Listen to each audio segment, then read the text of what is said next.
360 dimension, not just treating the kids with for the specific condition. It is caring them in terms of giving them good developmental supportive care.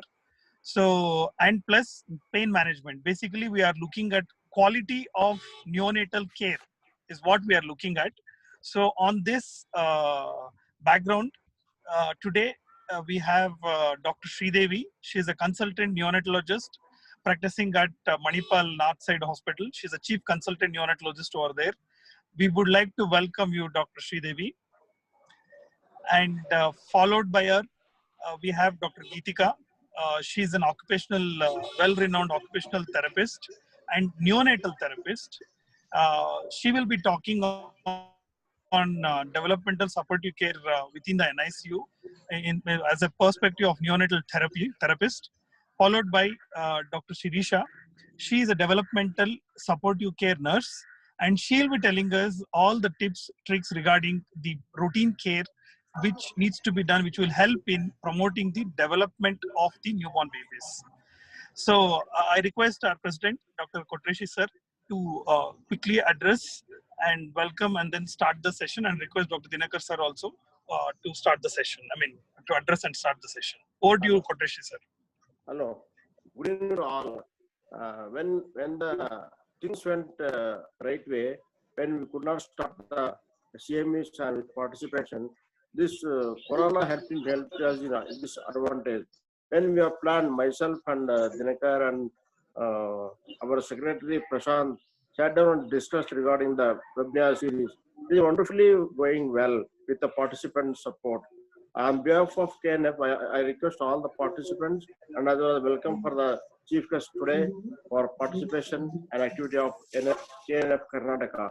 And with the support of Dr. Dinakar and Dr. Prashant, the KNF is doing very well. I welcome all the speakers. Thank you very much. Yeah, Dr. Kotresh sir, thank you.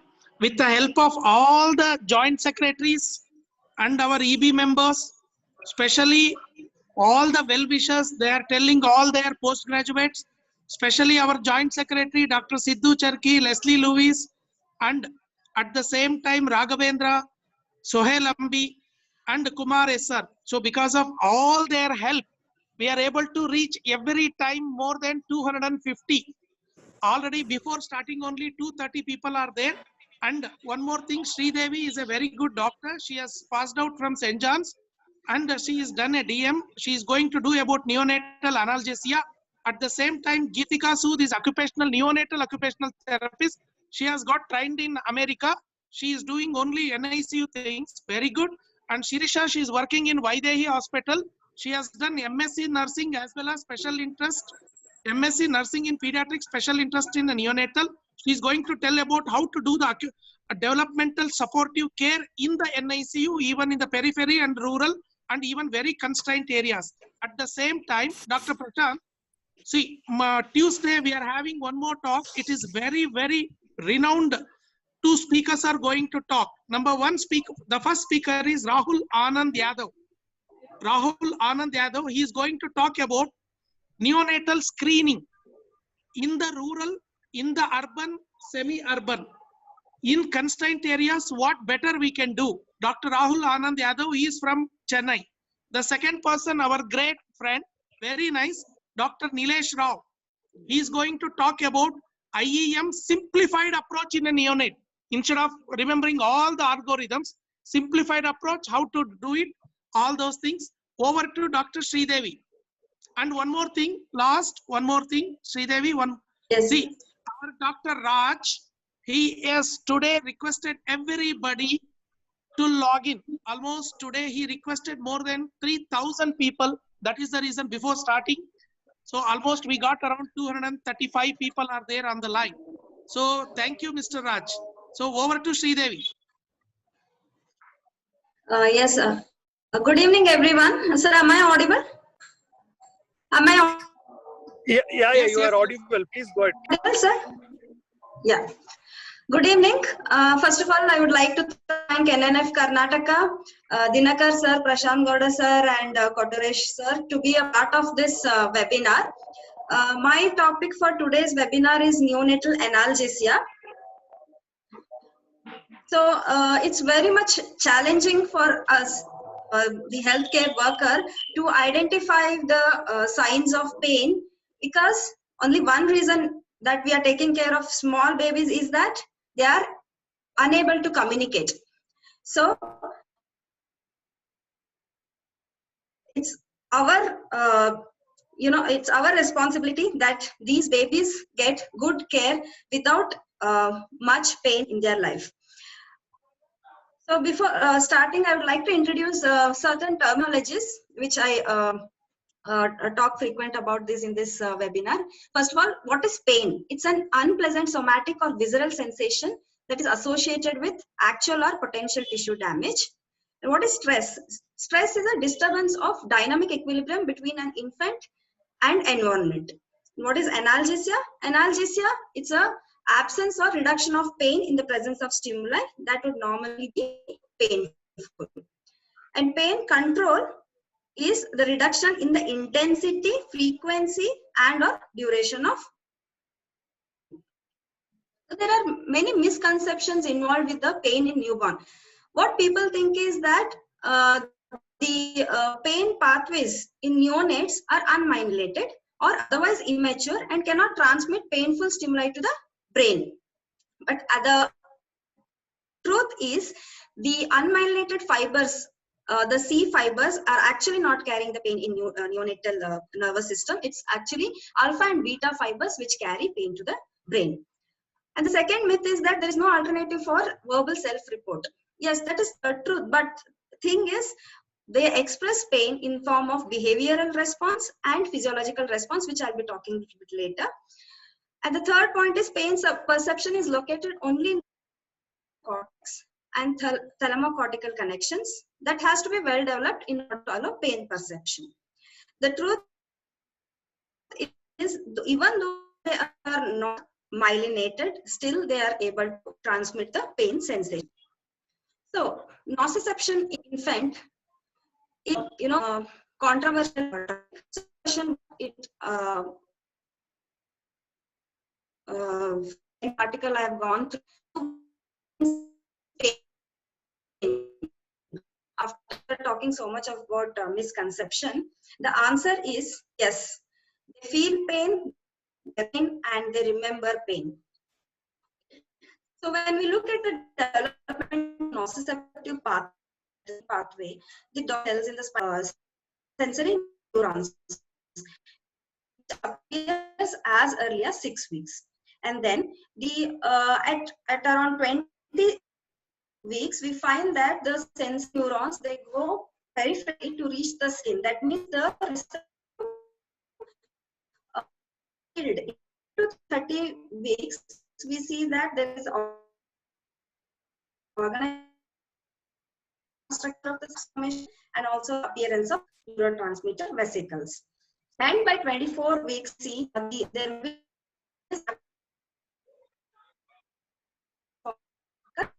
tracts. What is important in newborn is there is early maturation of ascending neuronal pathways. That means these ascending pathways are the nociceptive pathways. They predicate descending inhibitory pathways. Hence, the pain is actually much more higher received in newborn compared to adults or children. And they also feel hyperalgesia. That is because there is hyperexcitability of nociceptive neuron dorsal horn of spinal of pain so much, because it has not only short-term consequences but also long-term consequences. The short-term consequences the change in behavior and the physiological patterns. All this can lead to, especially the injury which causes pain, can lead to hyperinnervation. That means there will be a more branching of nociceptive nerve endings, which persists and lead to hyperalgesia and allodynia, which I've already discussed. So what happens if you give repeated? So studies have shown that hypersensitivity for minor stimulus, and a long-term consequence is that the immature pain will persist. The pain response will persist for a longer time.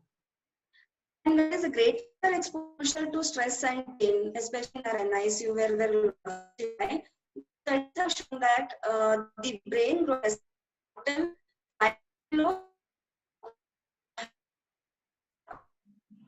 organization, so the in temporal lobe will get altered. Studies have shown that the not respond lesser than normal infants, and at about 4 to 5 years, there will be that is in of psychosocial stress as physical symptomology. Like if you give a little then the expression would be quite different from normal individual. So went through the literature. It was very shocking to see that what was the average number of painful procedures. The answer I got was in those 14 days of life, the average of 7.5 to pain and per baby per day were undergoing. And the more frequent procedures performed is heel and suctioning and puncture. So identify these pain, the effects, consequences. Now we will see how we can identify the pain. So there are many parameters through which how we can identify pain. One is behavioral clue. Behavioral clue is through facial expression. There you can see in this picture that brows are raised. Forehead, in forehead you can see the bulge between the brows. Eyes are tightly closed. Mouth can be open, and there will be a broadening of nasal flare. So these are the behavioral changes. And the motor changes, what we see is babies can clench their fist, the limb can withdraw, and there will be a thrashing. They can become fidgety, rigidity, flaccid. And the autonomic changes, what we can see is they can have increased heart rate, low oxygen saturations, they can have increased blood pressure, pallor, flushing, and the visceral symptoms, what we see is vomiting and feed intolerance. Based on this symptoms, there are many tools have been developed, which I'll be describing. First of all, see, there are different procedural pain where we do it routinely, like it could be heel lancet or suctioning or insertion of OG tube. And the next one is the post-operative pain, which is seen in NEC or any post-op conditions, and prolonged or persistent pain, which is actually very difficult to recognize. This is seen especially in NEC and conditions, certain skin conditions like epidermolysis bullosa. So pain is considered to be the fifth vital sign. So what is painful to adult is painful to neonate, and actually it is much more than that. As I said, there are many tools which have been developed to assess pain in newborns. Some of these are validated ones. I mean, almost what I have put in this picture is a validated tool. The main drawback of these tools is there is high inter-observer reliability and variation. So when we are assessing this, we need to be very careful and try to be specific on this. The first one is premature infant pain profile scores. It is not only useful in preterms, also used in term babies. It is especially used in procedural and post-op pain assessment. The age at which we assess is 28 to 40 weeks. The variables that are included are heart rate, oxygen saturation, the facial expression, the state and behavior of the baby, and gestational age. And the other pain tool which is used is neonatal infantile pain score. Here the variables included are facial expression, breathing pattern, crying, leg and arm movements, arousal, This is also used for procedural pain. The other pain tools which have been used are neonatal facial coding system, which is mainly based on facial actions used for procedural pain. And the other is NPAS, that is neonatal pain, agitation, and sedation scale. Here, the variables used are crying, irritability, behavioral state, facial expression, vital signs, and tone. This is used from age of 0 to 100 days. This is especially used in ventilated babies. NPAS can be used for ventilated babies, post-op babies, and procedural babies. And the next one is cries. Here they use variables like crying requiring oxygen, saturation, and vitals. This is used for post-op pain assessment. There are many tools, as I said. Others, to few I have mentioned here, like Comfort Neo. This is used in ventilated babies to assess post-op pain, and also in babies who are having prolonged pain.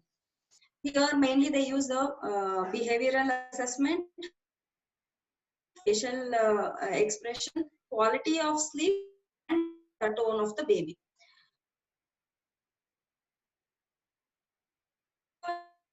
That is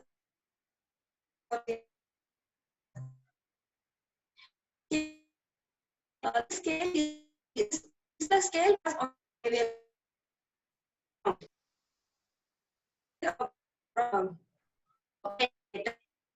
is used.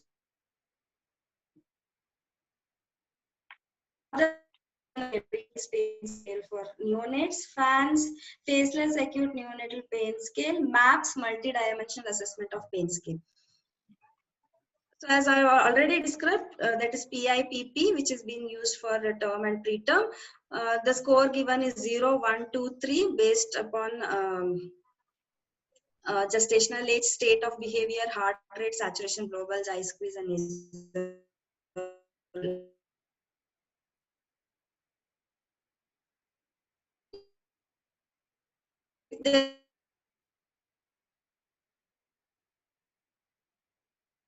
we are going to control and prevent pain. So NPAS, as I already mentioned, and sedation scale. Here you have a negative scoring that has been used for assessing the level of sedation. Then you go on a positive scale, that is 1 and 2. Details are not described here, and cries I've already mentioned. So what's new? What are the new modalities where we can assess? One is where the variability comes down with increase in pain. The next is near infrared spectroscopy. Here it will actually help to assess the brain hemodynamic function based on changes in the. The next is skin conductance algesimeter. Here the probes are kept on the palm, and basically it was used as a lie detector, but now it is used to assess the pain. Here it is in proportion to the activity of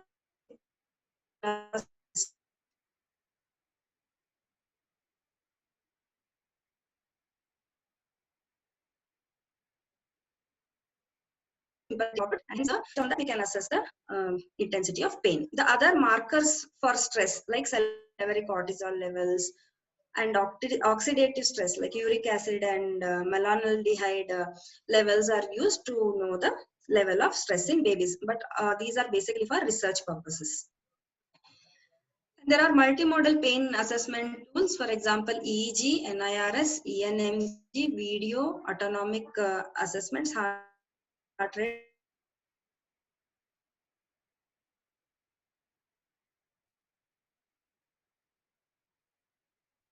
Facilities should have their own protocol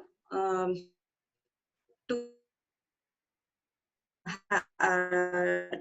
assess pain so the treatment.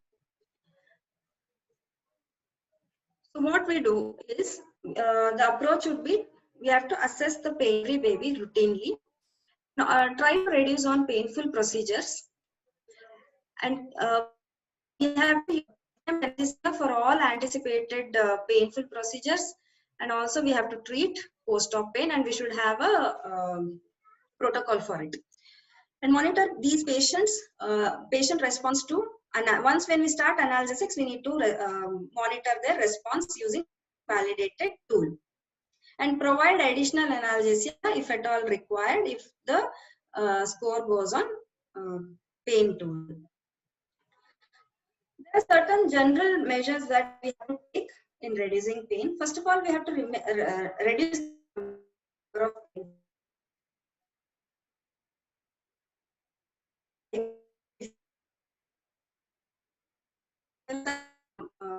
of investigations, and once you have gone there, after taking sample, position the baby, feeding, all you have to cluster all activities at once, finish up, and then leave the baby.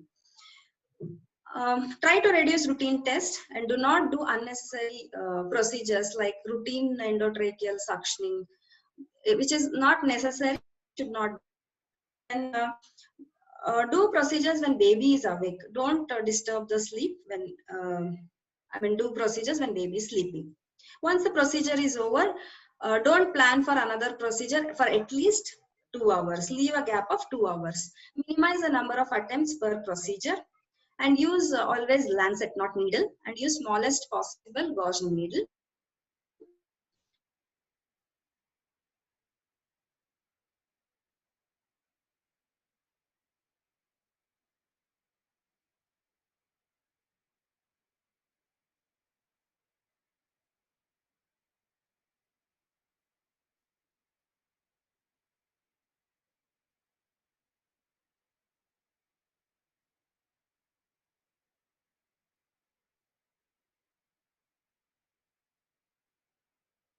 Include breastfeeding, non-nutritive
Please go ahead.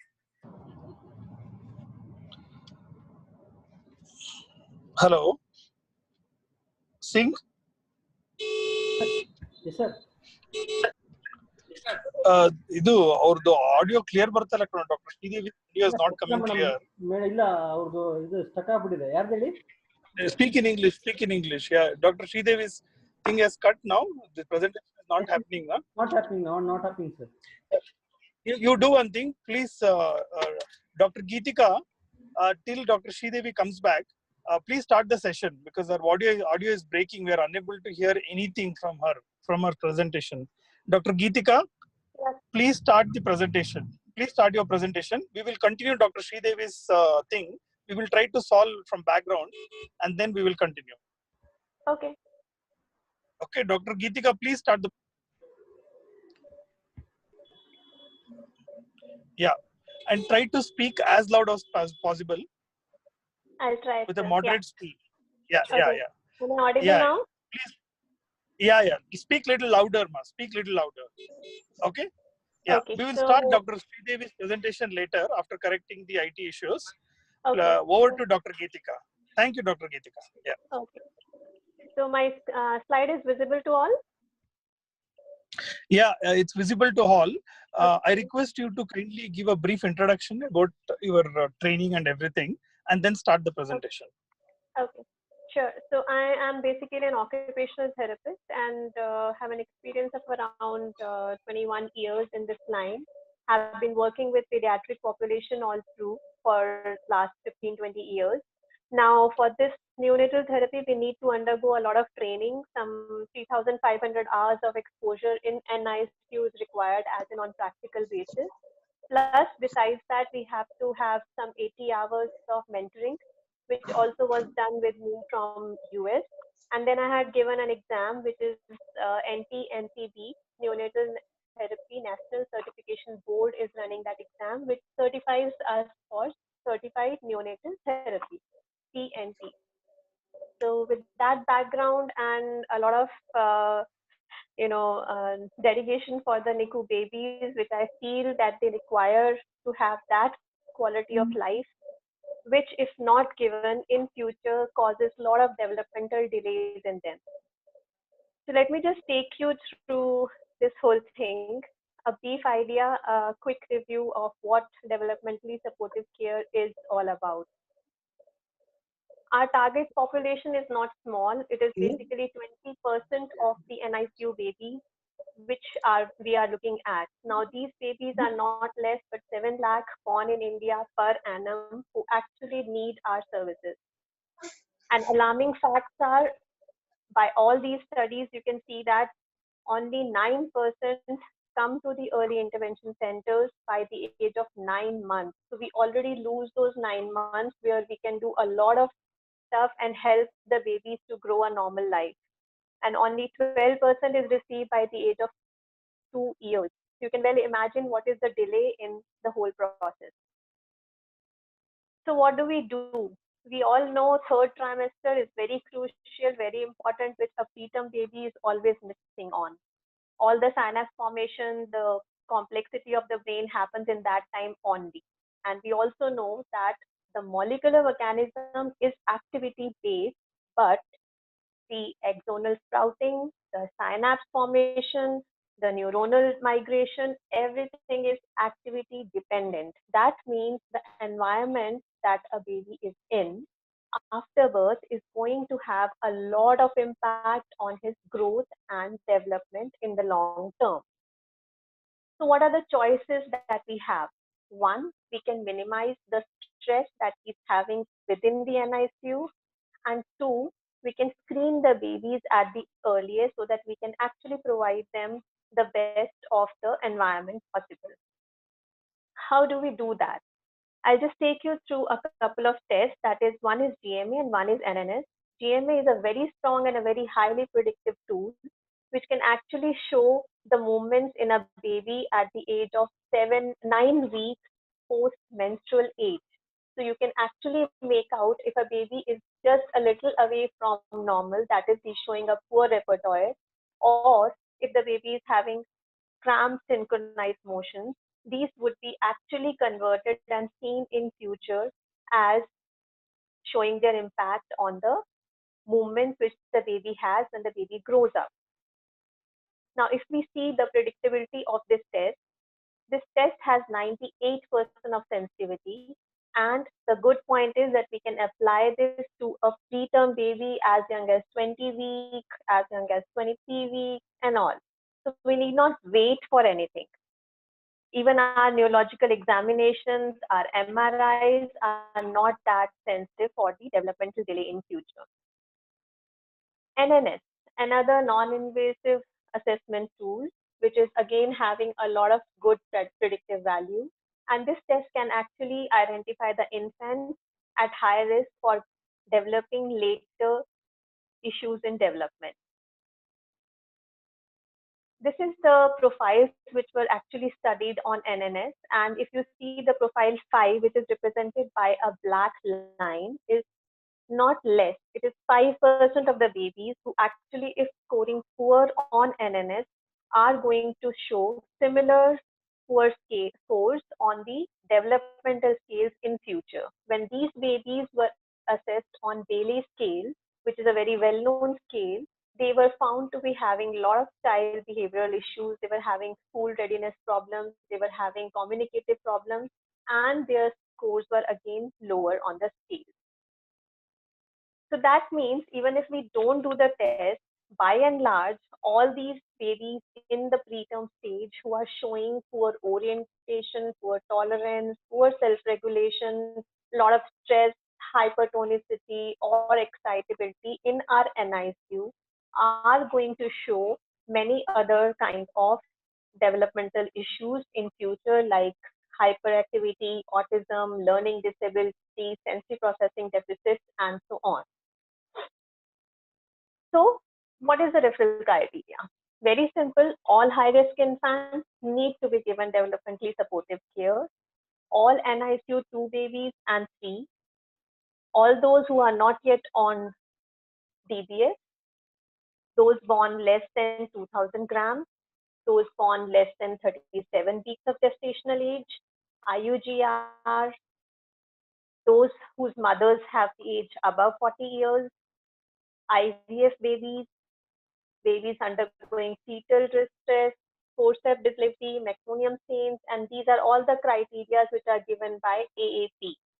According to AAP, each NICU has to be employing the physical therapist or an occupational therapist, basically a neonatal therapist, for a on a full-time basis. These are the qualifications that you need to actually look out for in a neonatal therapist while employing them. They should be having a thorough knowledge of the neonatal field and would have worked with the NICU baby. So what do they do inside the NICU? We provide them basically the developmentally supportive care, which is largely divided into these categories. The protected sleep, which ma'am was talking about, the pain management, the healing environment, that is the sensory input that they are going through, the developmentally supportive care that is in their daily routines, and the family-centered care. So let me just tell you when it all has to be started. Of course, as early as possible. If there are studies which have proved even a 22-weeker when was given an environment, a healing environment, that is through developmentally supportive care, was able to show better results in terms of achieving full feed, in terms of early discharge, and better weight gain. So what else do we want? Now, NICU environment, we all know, is noisy, chaotic, bright, lacks the vestibular stimulation, has a lot of decreased tactile input, interrupted sleep cycles for the baby. You can see here the photos, they're all showing worried face. The second one has got wide eyes, hyper alert. These are all the signs that we see when the babies are not organized. So these symptoms, they show us that the baby is at a level where he needs the support of developmentally supportive care. A very normal scenario always seen in an NICU, babies lying on their crib with a small roll under the shoulder. You can see here the hip externally rotated. The baby is hardly able to get his knees to the midline, hands to midline, not able to raise them off, only because he's not able to bear his weight by himself. He's not at a stage where he can actually organize himself. So these are the babies who need our support. And the studies, they show that even MRI findings are showing a lot of changes because of the NICU stress on the brain. So that means we need to provide an enhanced sensory environment along with the life-saving medical intervention so that we can have an optimum outcome from the baby. Let us go through the different environments. Auditory environment, we all know, causes rate changes in the heart and the respiration rate, disturbs the sleep, decreases the weight gain. So what are we going to do? We are basically going to lower our noise levels in the NICU. There are many tools, equipments that are available. Even your phones, you can download apps which layer the volume of sound around you. So those can be placed next to a baby. You can analyze how much disturbed a baby can be. When we talk, general conversations are 60 decibels itself, whereas what is allowed for a baby is just less than 45 decibels. Transiently, they can be exposed to 65 decibels, but not always. So we need to have padding for the trash cans. We need to work away from them.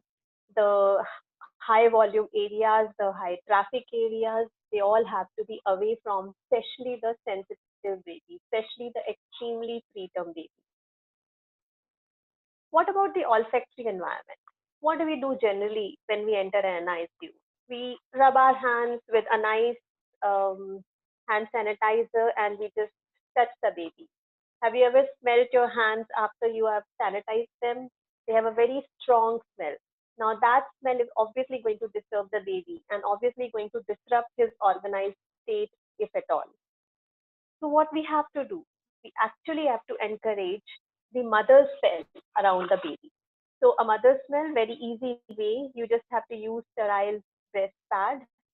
That can be done by just giving the mother sterile gauze pieces, which she can place with her baby and herself. And when she's not around, those pads can be placed next to the baby so that baby has a better environment around him.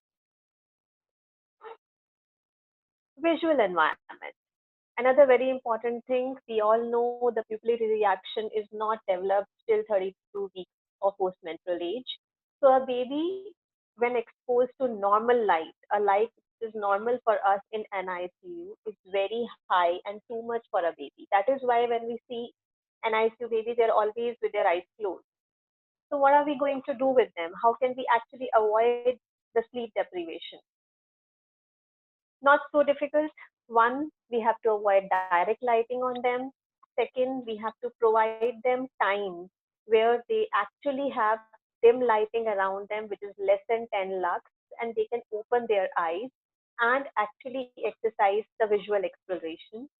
We have to provide them with cyclic lighting after 32 weeks so that there is either a minimum of 10 lux, which is the off time, or the on time, which will be having the 200 lux, not above that. Now, what is our daylight? Daylight is 1000 lux. And I have seen parents who have been approaching me asking that we have some ritual where we have to show baby to sun god after birth. So when they get discharged, they are happily taking the babies outside with the brightness of sun around. You can imagine what the baby's fate would be. So we have to advise them at this start time that you need to cover baby's eyes when you are doing those rituals. Of course, we have to respect their issues also. But yeah, these babies are not ready for any kind of visual stimulation. So this is a photo of an incubator cover which we use. It has got different parts, so you can actually uncover the side where the sisters are so that it is visible to the sisters from their working desk. These kind of visual stimulations are done for the babies who need only. These are not supposed to be done for any other baby, at least not before 40 weeks of postmenstrual age. And there has to be a very specific time, like not more than 10 seconds for them. So there are many companies who keep advertising about their cards, but not so easy that everybody can handle out with. Protected sleep, just now ma'am was also telling, cluster care, a quiet environment, and a infant-driven schedule. So we don't have to depend on what the staff timings are. Baby is not supposed to be fed when it is due for the according to the wall clock or because the nursing duty is changing. But rather we have to see what is the state of the baby. So if a baby is not ready at the right time, then we have to wait and see his readiness, see his organized behavior, and then only we provide him the daily care routine. So for this, we actually suggest that each baby should be assigned with a particular nurse so that the baby's cues basically are being read by the nurse and nurse can adapt her way of attending the baby or handling the baby, and thus this can actually be passed on to the next person coming on duty. This helps also if we also have a lot of documentation in the files, like the nurses should be able to document through various scales which are used, like SIP, SNP, which you just now heard of. So those scales also tell us that what is supposed to be done. Now, there are many of the non-pharmacological management of pain which are known to us, and these include the swaddling, the facilitative tuck, pacifier, tuck rows using, rocking the baby, and breastfeeding. There are studies which have shown that expressed milk, breast milk, if given 10 minutes prior to ROP, the baby's impact of painful procedure on the baby is less. So that is how the documentation further helps us by telling that which baby gets disturbed with what kind of stimuli and what needs to be kept away from the baby. So that is how we basically organize and direct the nursing staff also to handle the baby or even the mothers when they are getting discharged. Coming on to family-centered care, which is now being introduced in many NICUs, it basically allows 24-hour visitation by the parents. The parents are active participants in the daily care of the baby. The parents help out in diaper changing kind of stuff. Also, because if they're around, whatever nurses are doing with the baby becomes a license, a learning time for them. That is the way we kind of give them a role modeling. In this family-centered care, we also have to empower the mothers that if they want to be there with the baby in the time of any painful procedure like ROP or heel prick, they can be allowed inside. And it is the mother who does the non-pharmacological pain management approach, like swaddling the baby or giving the facilitative tuck to the baby. All that is helped out by the mother. So we are actually also not running short of hands. So basically, we help them in improving the quality of self-regulation. One is by the minimizing the environmental stimuli, which you just now heard of, providing them stimuli only one at a time, giving them time in good enough for sleep, that is by cluster care. Then by using techniques like slow, firm pressure or massage, there is a ILU technique for that, specifically designed for preterm babies, which helps them to have a better self-regulation. And also we need to teach them, initiate the coping strategies like hand to mouth, covering the face, and further by guiding the parents to acknowledge what the baby's behavior are showing. So if baby is having a seeking tendency, a aversive behavior, that helps the mother to actually know how to handle the baby in future.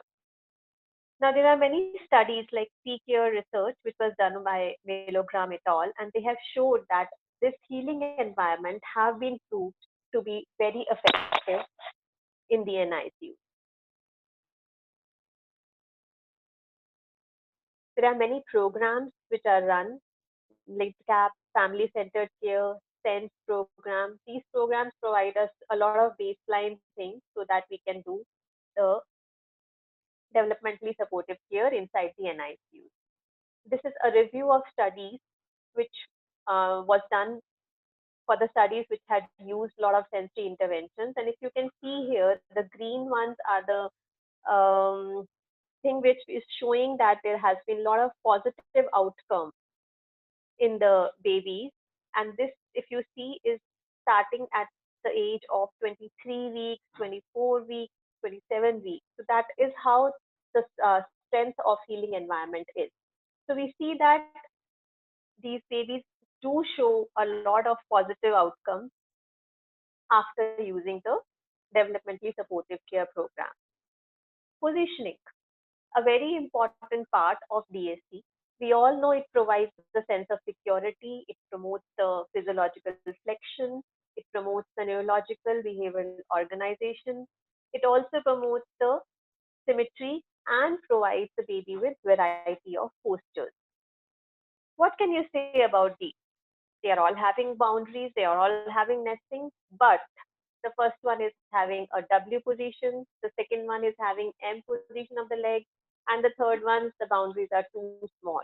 So just creating a nest around the baby is not the answer. It has to be actually supporting. There are many commercially available aids which can provide a good support to the baby in NICUs. And also, the same things can be done indigenously within our NICUs using the underpads. Those underpads help a lot because they're already sterile. We need not actually worry about any kind of infection being carried in with them. So this is a prone position benefit. We all know that it improves the thoraco-abdominal coordination. Oxygenation and ventilation is better in this position.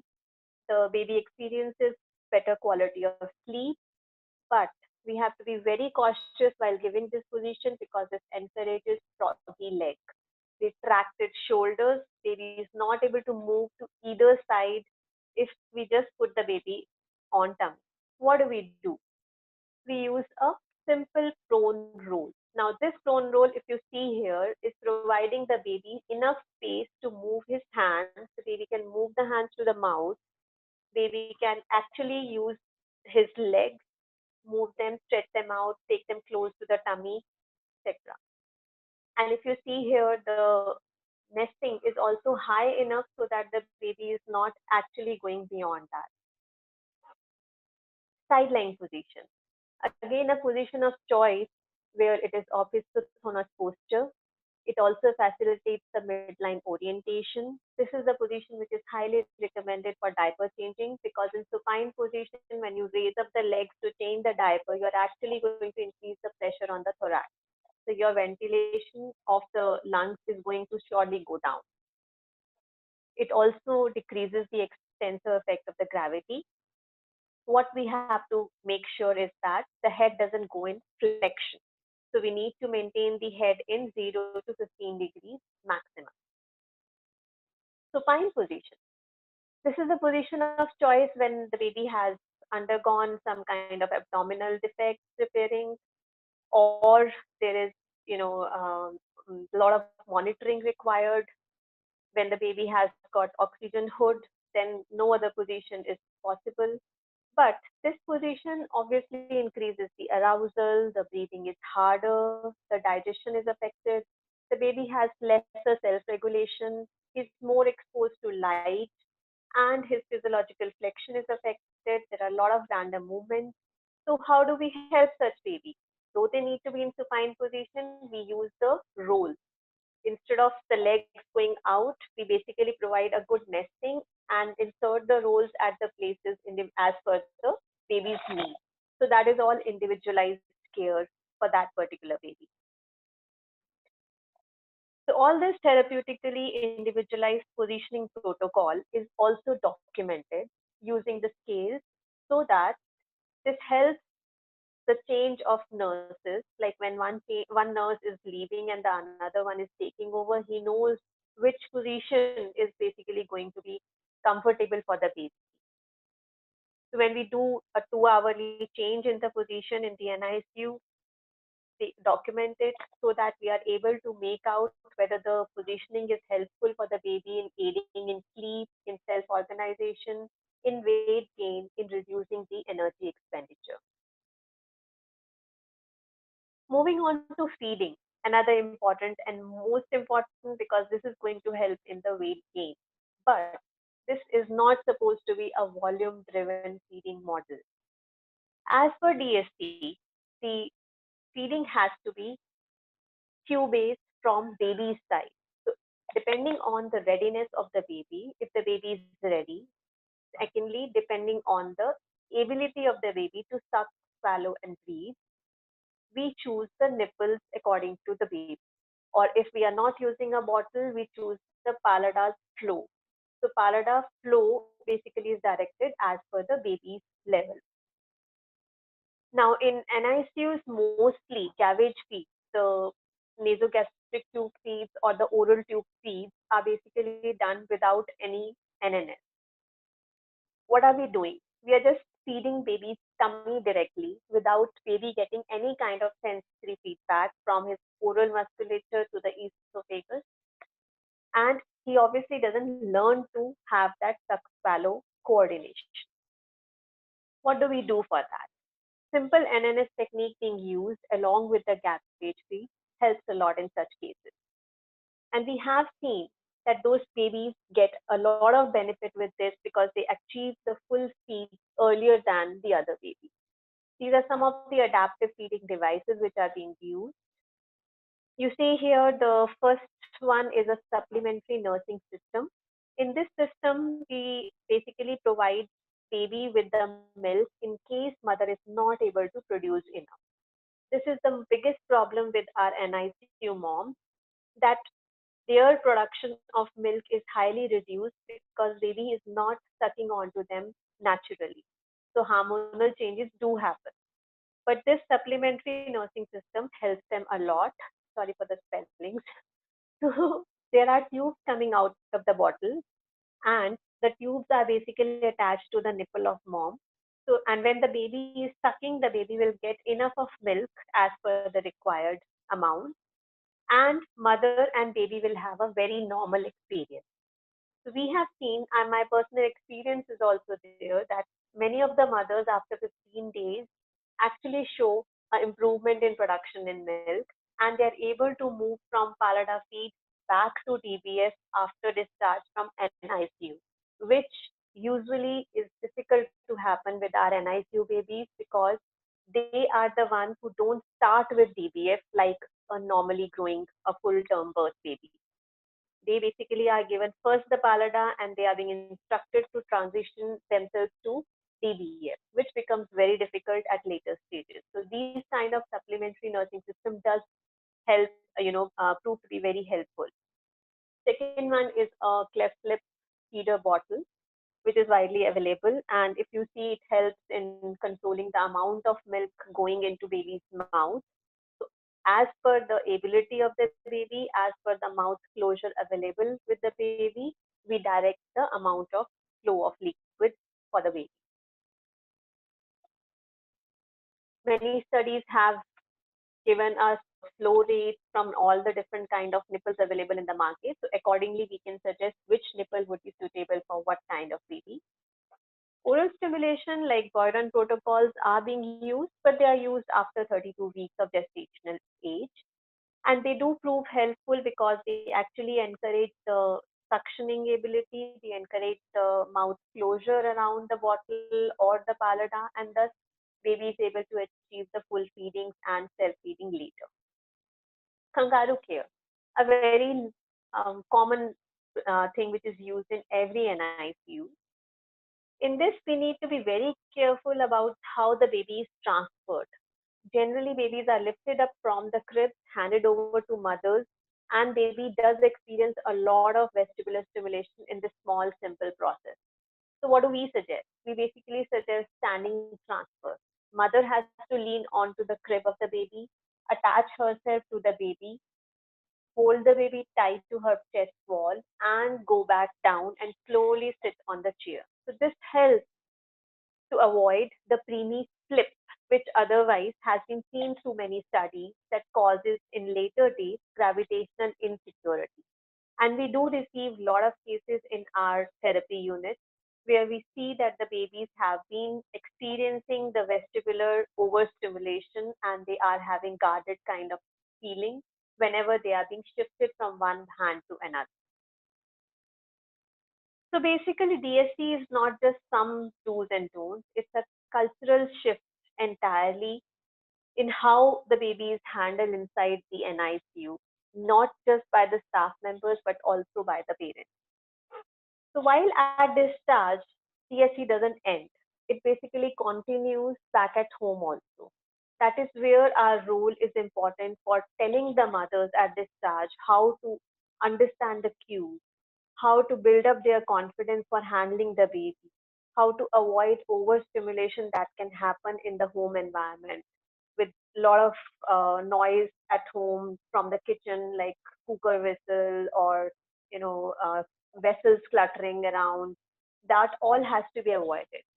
There have been mothers who actually, tell that we have arranged all the plates in the house and we are ready for receiving the baby after discharge. And when you ask them, baby is very close to the kitchen. Only because mother feels I should be close to the baby, so I'm going to place him next to the kitchen. But just outside the kitchen, a lot of noise would be there from the kitchen and a lot of smell, aroma of, the flattering of all the kind of herbs and all which we use. So we have to avoid that place. So we have to guide the parents that that is not going to work for them. We need to give them a place where they are not exposed, not overstimulated in terms of vision, in terms of olfactory, in terms of auditory, the voice, how the parents have to be talking to the babies. We have to tell them how they would be handling while they transfer baby from one hand to another, like handing over from mother to father, and how to position the baby at home after discharge. These are the months when we actually advise the follow-up of the baby. So one follow-up comes post-discharge is at 40 weeks. And after that, it's a 3-month follow-up, depending on the case. So in case the baby has any kind of alarming scores on our test that I showed earlier, like GMA or NNS, the frequency of their assessment would have to be increased. Moving on to the problem-based approach, very commonly heard about is the chest physiotherapy. There are many approaches in this. Simplest is the gravity-assisted postural drainage. Second, which we use, is the percussions and vibrations, which is conventionally used very often. There are many studies which have shown the success of lung squeeze technique and also Voshta reflex rolling. These techniques are basically used every 4 hourly, and this is done just before the endotracheal suctioning. So it has to be all coordinated. It is not that the sister has already done with the suctioning and we go and start doing our chest physiotherapy. So this is all a coordinated effort from the team present in the NICU. Splinting, very easy to do. It is done with the use of small rolls. We use the underpad materials or the tissue rolls, which are sterilized anyways, the gauze pieces, to help the baby. In case it is too tight, then we use the thermoplastic material. You can see here, this is basically a baby who had flexed wrist. We had designed the wrist splint for the baby. Baby with adducted thumb was given abductor splint. Brachial plexus is basically always being feared from by the nurses because they are not able to handle the baby while they are feeding. So this splint was designed for a baby in Bombay, and this was quite successful because after wearing the splint, the nurses were able to do the regular care routines and changing of the bed sheet, changing the diaper, etc. because it was not disturbing the alignment of the shoulder at all. Below is the cleft palate splint. This was aiding the baby's mouth closure onto the nipple. These are very common, used for lower extremities. So the developmentally supportive care in NICU is basically continued with early intervention and followed up by the therapies depending on the need.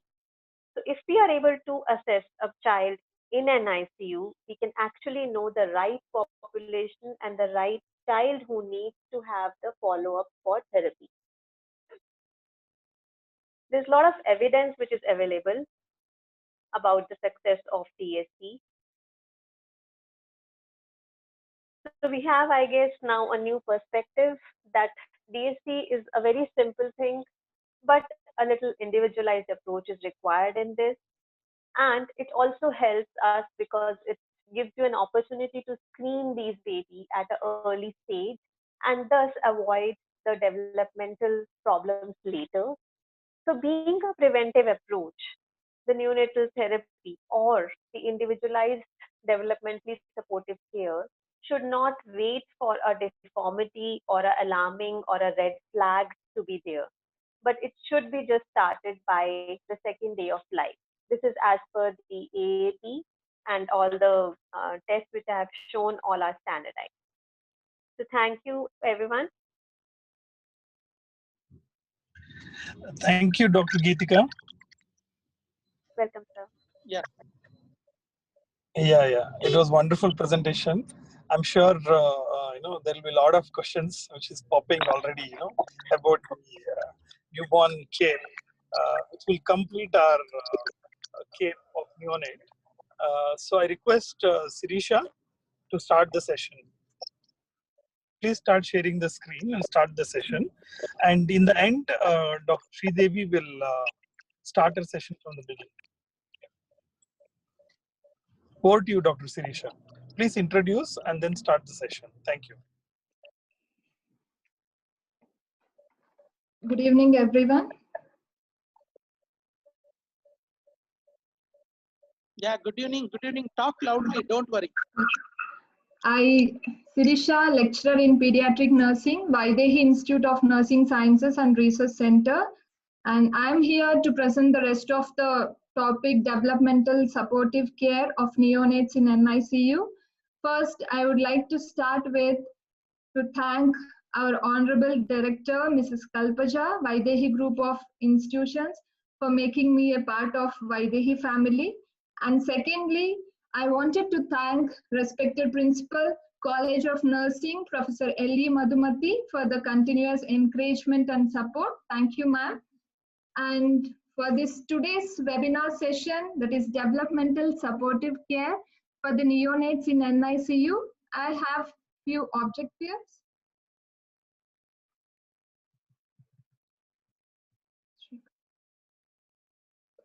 My objectives for this session to define developmental supportive care and preterms, how it is useful, and nest making, like how it is important for the preterms, and nesting is one of the developmental supportive care, as we all know, and positioning the preterm or sick neonates, and what are the nurses' role and responsibilities in the developmental care of the preterms, especially I want to highlight.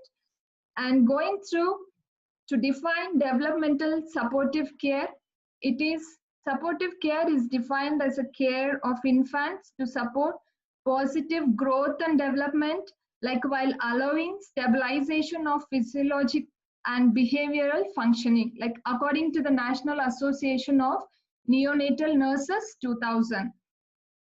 And we have few principles in developmental supportive care.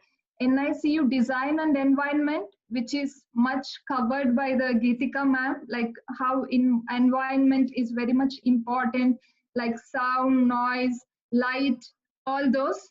And nursing care routines and plans, like when it comes to the nursing care routines, we have to plan in such a way that not to disturb, like at least to give continuous rest or the sleep for the baby. We have to plan in such a way, at least for 2 hours, the baby should get enough rest on the sleep, and use of the positioning aids and use of self-regulation aids, which we will be discussing more in the future slides, and feeding methods. And it is a very big topic, like a few ma'am has covered, and management of pain. And again, in developmental supportive care, management of pain, it is not a pharmacological management. Other than the pharmacological management, it is non-pharmacological management by swaddling and by rocking the baby, and skin-to-skin contact, sucking, breast milk, or oral glucose, especially in NICUs. If we have any invasive procedures like IV cannulation or blood glucose checking, so first we will be ready with the breast milk or expressed breast milk, or this glucose or sucrose will be ready, so that we can soothe the baby immediately, right? And rocking, music, all this comes under the management of the pain, and parental participation and support, because the skin to skin contact and the parent touch matters a lot for the baby. And neonatologist attitude, this I have highlighted because I'll talk more about at the end of the session. And first, going through the developmental care for high-risk infants in neonatal intensive care unit is practiced throughout the industrialized world, like according to the many articles. It is like many of them are using this, and developmental care is a professional practice, education, and research opportunity. Like I also did my thesis in nest making. So it is an opportunity, especially for the nurses. We have to explore the new things and evaluate and refine continuously within the rapidly changing technological environment of the NICU. And developmental care recognizes the physical, physiological, and emotional vulnerabilities. When we talk about the touch, the sense of the mother, all this comes under the emotional vulnerabilities, right, of the premature and critically ill infants and their families, and is focused on minimizing potential and long-term complications associated with the hospital environment and experiences. And I have to relate the Nightingale theory, that is Florence Nightingale theory, which is also we will be telling as environmental theory, because the Florence Nightingale theory says that it is totally about the environment. So this developmental care also, it is almost related to the environment of the prematures. As I am discussing more about the prematures, so I am worried about the prematures right now. And it includes the nurse's responsibility in creating and maintaining an environment. See, the Florence Nightingale in 1860s itself, she has identified the importance of environment. And her theory says that environment means it is physical environment, which includes light, air, good ventilation, all those, and the psychological and social environment. So all it is indulged together and call it as environmental theory. So it plays an important role when it comes to the developmental care and responsibilities in creating, like as we nurses are always up for the care. So we are highlighting more on the care part of the preterms and maintaining an environment conducive to the healing process. And who are the prematures? As we know, like the virtue of the womb, how it looks, like the fetus is very safe without any tension or something, right? The fetus is very safe in the womb. And the virtues of the womb, we can tell about like the cushion and comfortable aquatic adorn, and the thermal comfort will be there for the fetus, and zero insensible water loss, and shielded from light and protected from sound, optimal excretion of waste products, isolation and asepsis, and parenteral nutrition. Like most of the parts, ma'am was telling, like the sound, like this many decibels, all this comes under the environment, right? In uterus, the fetus is very much safe with all this comfort zone. And when it comes to the preterms, they will be losing all these opportunities, right? And the preterms is defined as a baby is born alive before 37 weeks of pregnancy, and premature neonates are the most vulnerable group to get adjust to the new environment. See, for example, I can tell now I'm in Bangalore for so many years, so I'm very much used for this climate, environment with the people, the cultural activities, all those. When I suddenly move to the Delhi or some other place, it will be definitely for me, I'll take much time for adjusting, right? In the same way, the baby is very much safe. The fetus is safe in the womb of the mother.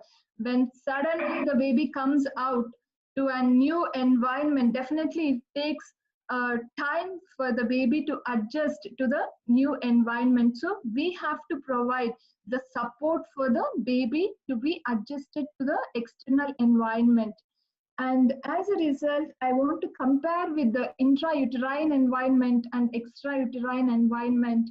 And the intrauterine environment plays a critical role in childhood growth And in humans, the intrauterine environment is critical, and the development of the brain, as we have discussed, like CNS, all the motor activities, and adipose and muscle tissues, since the differentiation and replication chiefly occurs during limited period of development.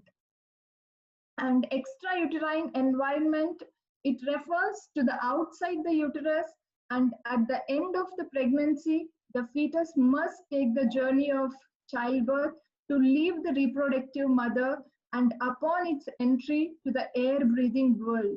And the newborn must begin to adjust to the new outside of the uterus, right? It's a new environment totally. And preterm babies do not have the same opportunity to build muscle and achieve flexion in the uterus. So we are trying to provide them with those opportunities, right? Definitely they are missing these opportunities, especially preterms. So we are trying to provide these opportunities externally in external environment. So how we can provide these opportunities? As the nesting is one of the method of developmental supportive care, so I have chosen only one method for this session, nesting. And what is nesting?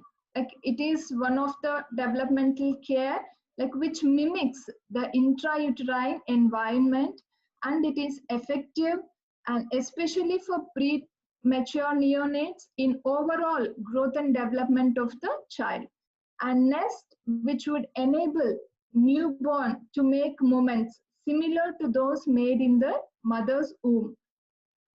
And the main recommendations for this nesting are to provide the boundaries. First, these are the few things we have to keep it in the mind when we are making a nest and when we are positioning the baby. So we have to make a definite boundaries that will maintain and encourage flexion, allowing the infant room for extension, and provide covering and light swaddling to comfort the infant, and use soft mattress to support the infant's head, and repositioning frequently to avoid flattening of the head, and utilize prone and sideline positions whenever it is possible. And what we have to avoid during nesting, like, we have to avoid hyper extension of the neck and frequent head turning to side and lower extremity frogging and bigger diapers. All those are some of the points we have to keep it in mind, which we have to avoid during nesting. And the use of positional aids help the preterm infant maintain and the beneficial position by providing a snug and secure nest, allowing them to feel more physiologically stable and secure. Like, how we can know the baby is stable and secure? Like, by observing the baby, like in which position the baby is more comfortable, like the vital signs, assessment of the vital signs, all this, the facial expressions, all this. When we observe a baby, we'll come to know in which position the baby is more physiologically stable. And NICU nurses usually will provide nesting with the use of towels, sheets, and blanket rolls, and use of linens which can be washed easily, laundried, and preferably autoclaved before reuse. So that instead, expensive ready-made positional aids are also available. But instead of that, this will be like, we can reduce both infection and also the cost. Okay. And the key points in nesting are like A for alignment, B for boundary, C for comfort, F for flexion, M for midline. And especially in midline position, the baby will be more safe and happy when hands are near to the mouth. And positioning the preterm or sick neonates. Like, during the positioning, there are some considerations. So what we have to consider, the considerations for positioning, especially respiratory needs, posture, infant self-regulation, infant stress, energy conservation and heat conservation, head shape, and skin integrity. When it comes to the respiratory needs, like as per many articles or the research says that the position should optimize the infant's ability to breathe independently. And infants with increased respiratory demands may be more stable in prone position, and evidence suggests like prone position provides improved respiration and greater chest wall synchrony and improved gas exchange. And the prone position is through to help by stabilizing the chest wall and may also reduce extra movements which may compromise the respiratory system.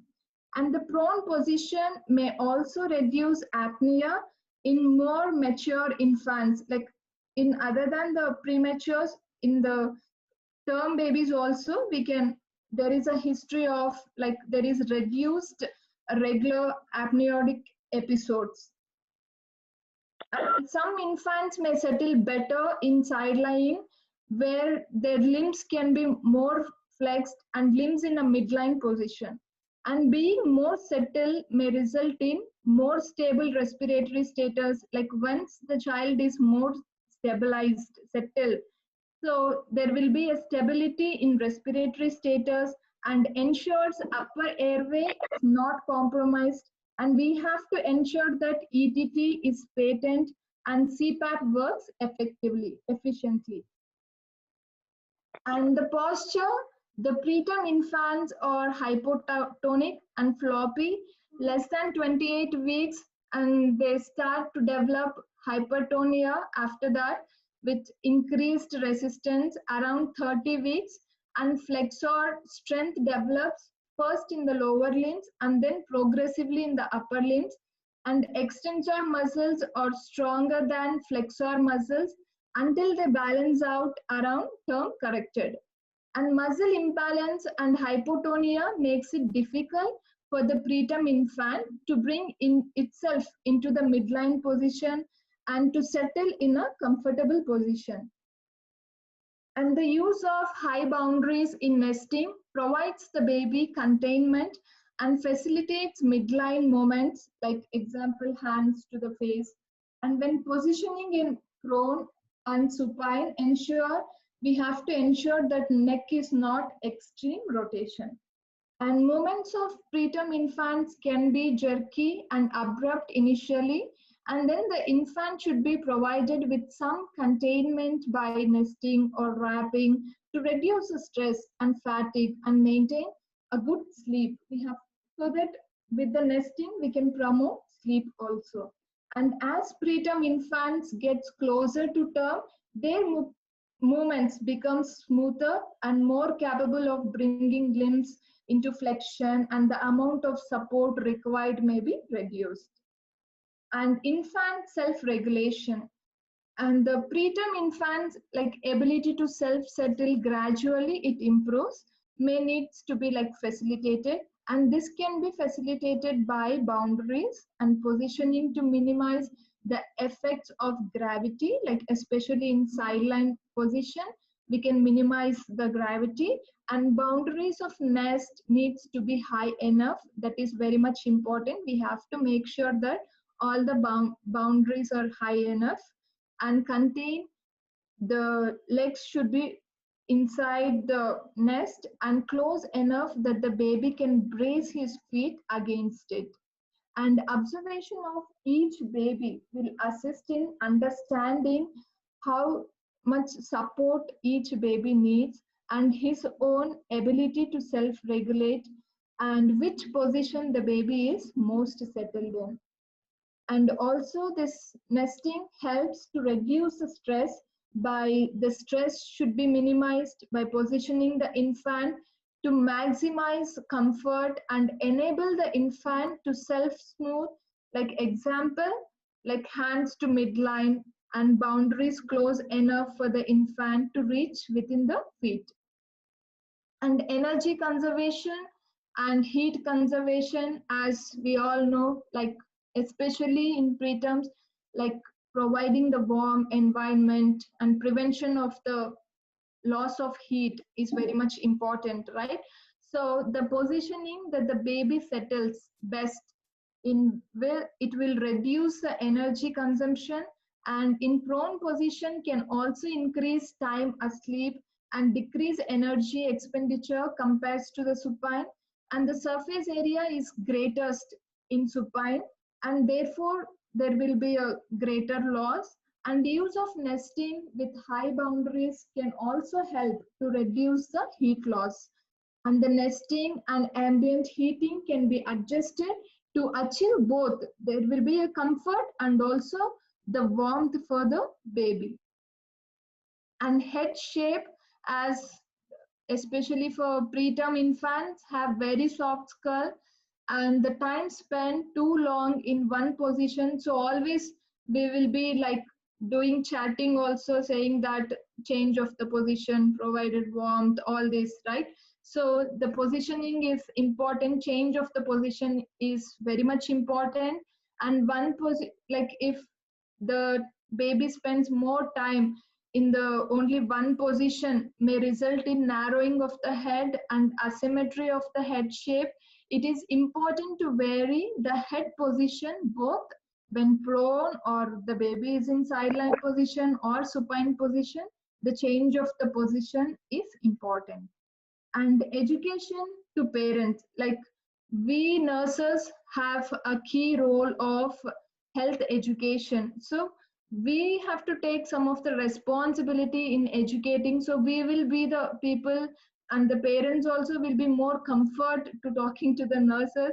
So we have to take some initiation, like to educate the parents about altering the baby's head position change during the discharge time, especially, I'm telling, and when sleeping, and the importance of regular time, tummy time, and when especially when the baby is awake, the tummy time, and once home may prevent flattening of the head after discharge.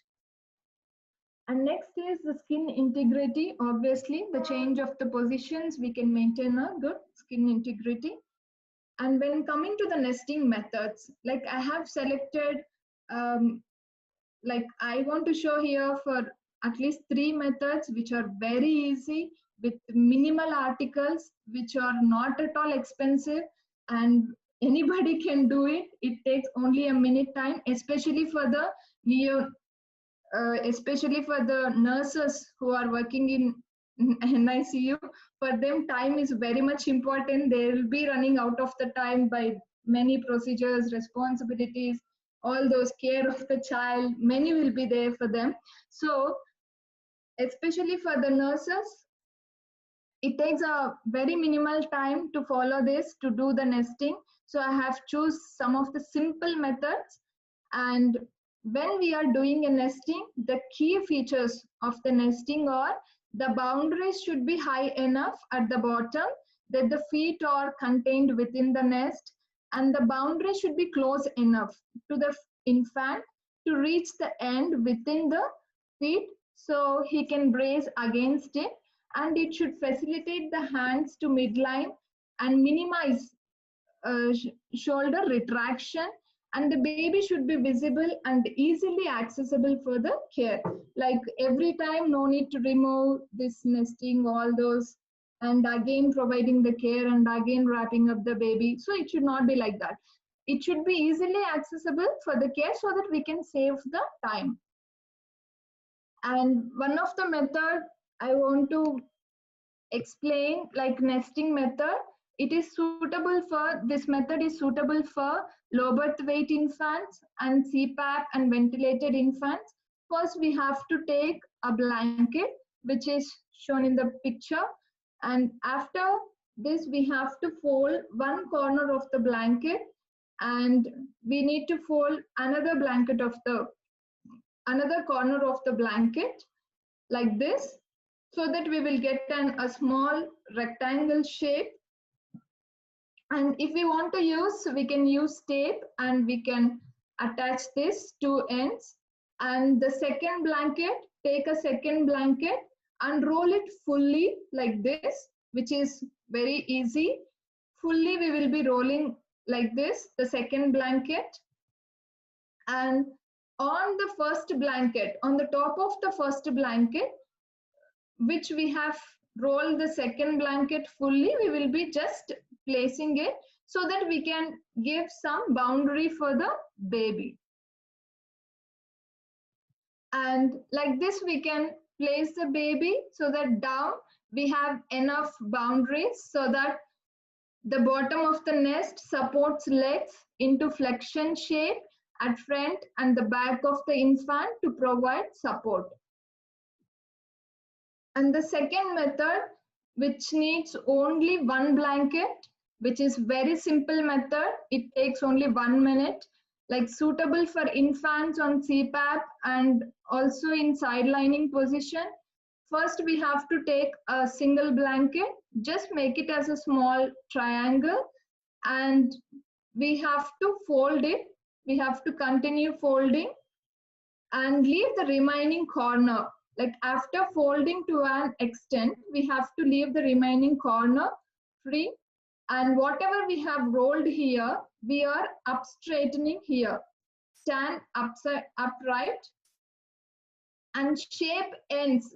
Like from, I'll be getting these two ends and shape ends to form horseshoe shape and adopt to the size of the infant. See, if according to the size of the infant, we can adopt the size of the nest. And I have to place the baby, the position, the infant, legs should be against the bottom of the nest and hands are at the midline. And especially as from the first I'm telling, like when it comes to the nesting, the boundaries are important. So the height of the nest should contain the infant's legs. Always the infant legs should be contained. As we can measure with the pen, it is almost at the height of the pen, this boundaries.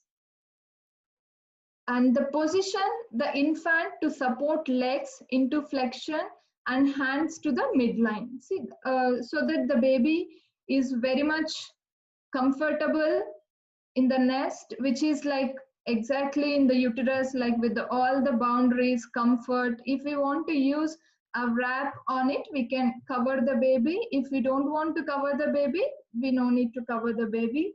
And it is easy to lift the baby with the nest so that only one blanket, it is very much easy, accessible. And if we want to provide the care, we can provide the care directly, no need to remove anything. And it is very easy method which can be done very easily. And the another method which needs only a single blanket, which we are using in NICU in Vaidehi, like fold a blanket from one corner, just we will be folding a one corner and continue folding the blanket and continue folding like this. Fully we are just rolling a blanket, one single blanket, and we are just bringing these two ends together, like place folded blanket upright. See here, we can see a good boundary. And if we want to use a wrap, like clay wrap over the blanket and place infant in the nest, like in the uterus, see the head is slightly tilted and the baby is very much comfortably positioned as in the uterus. In the first picture we have seen like in the virtue of the womb, like so that the baby have a good boundaries. And if we want to wrap infant with hands to midline, and so that the excess blanket can be tucked inside. The tuck excess under edge of the blanket. And alternatively, if the infant needs to be more visible, fold the wrap over blanket like this. And I want to show the demonstration. I'll take a second. I'll pause my video for a second so that I can show this demonstration, which takes only a few minutes.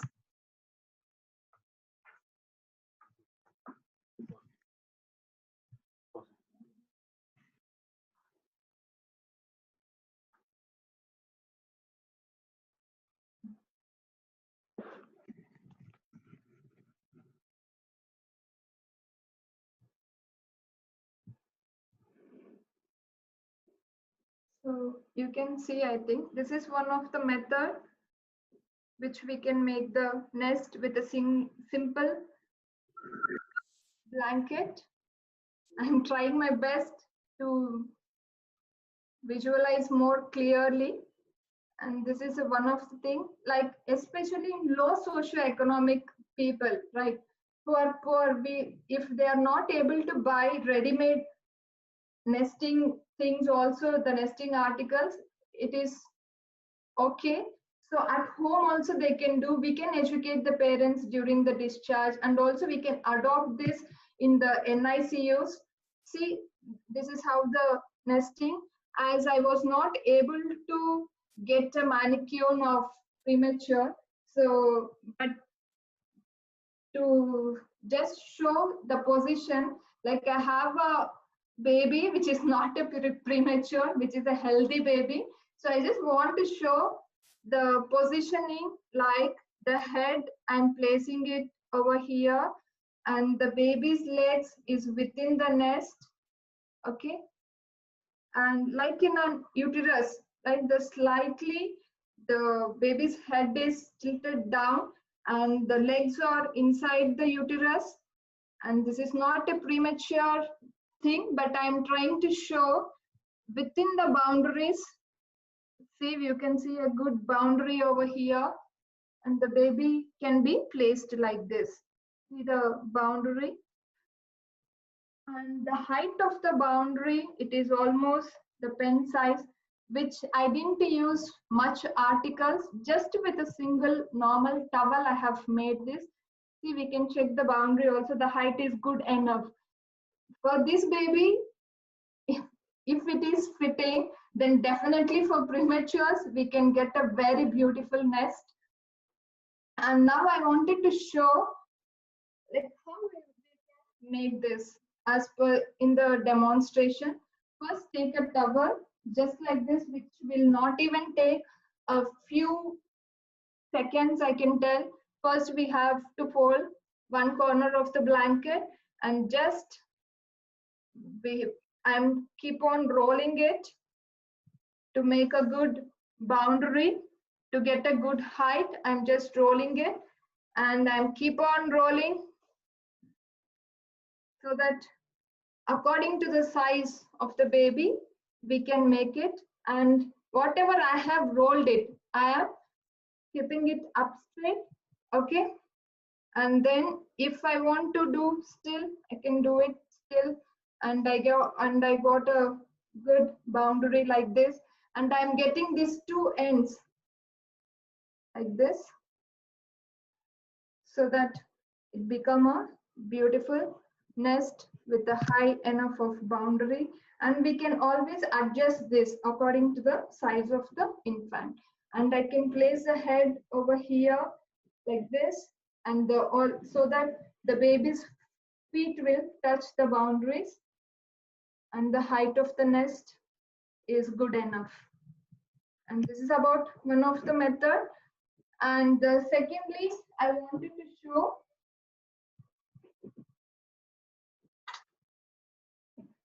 first another method. As I have discussed, I have taken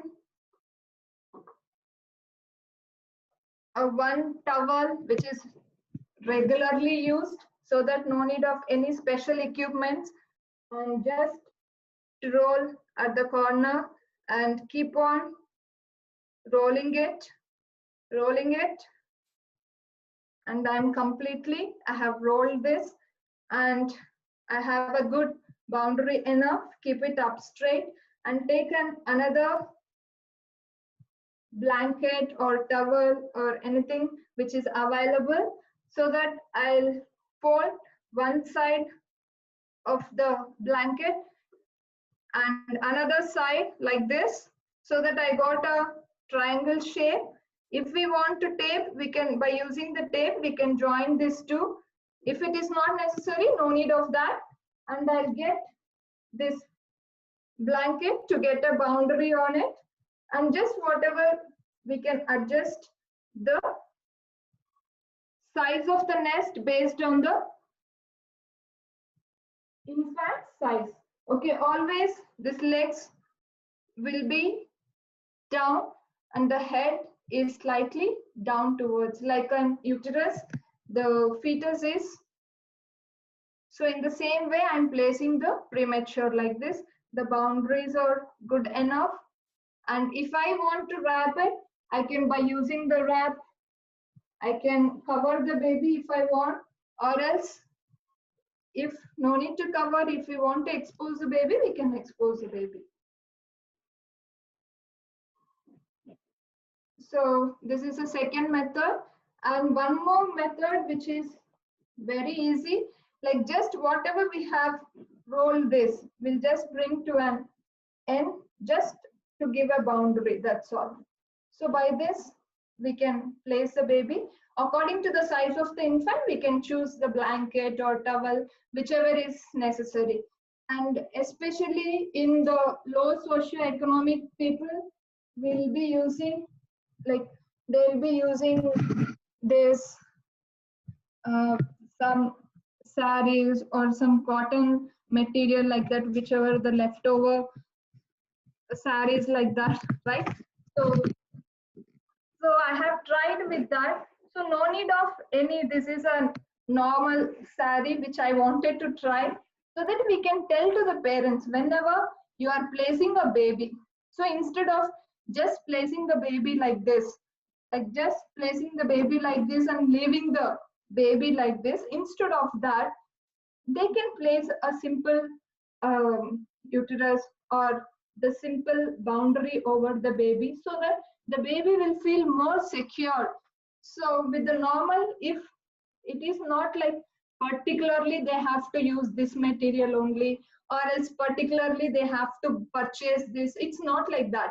Like with any material, see, this is a old sari which I have taken, so just I have rolled it and to bring to two ends, like according to the size we can adjust, so that it will give a simple boundary that we can educate to the parents, right?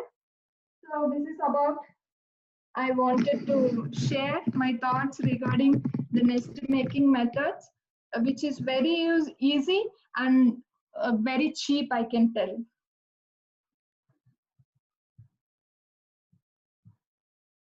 And coming to the role of a nurse, like which is very important, and we have to come up, we have to show some enthusiasm and more responsibility, and always we are like up for education and knowledge, to seek the knowledge, right? And we should take some responsibilities in designs and developmental care guidelines in the newborn intensive care units, and prepare pediatric nurses through improving awareness, knowledge, and practice regarding benefits of developmental care for neonates, and training core group. Like if I am taking an initiation, so I have to take an initiation to share my knowledge, to make others to understand and what is the importance, so that we can educate ourselves, and also the next people will be taking care of that. It's not like I am leaving, nobody else should take over, it's not like that. So we have to take responsibility for the developmental care model trainers, and encourage parents to provide supportive handling. The way we handle also, it's very important, and achieve core developmental care competences for pediatric nurses and documented at procedures logbook. So always documentation is one of the important thing for the nurses, and work in interdisciplinary team, which is very important. We like only when we have a cooperation, for that I have to be like proud and also appreciate our Vaidehi NICU team. Really they are very much cooperative, communication and integrated care is provided, and all are like Dr. Dinakar sir, he has taken a good role to communicate with each and everyone. We have a good team cooperation, all those, and also he takes more responsibility for the continuation of the education to encourage others. So we are like very much lucky to have him in our institution. So yesterday I felt like when I went to NICU, I felt to like there is a baby in our NICU.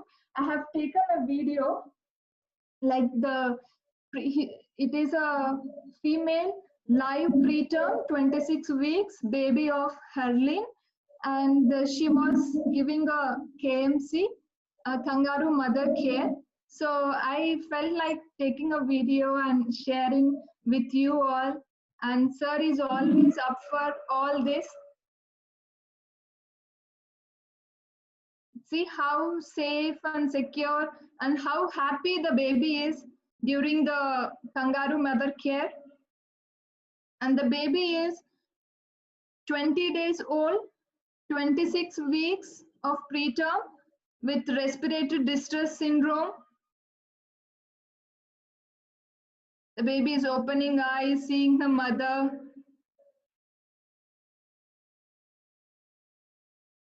And the weight of the baby is 880 grams as per yesterday.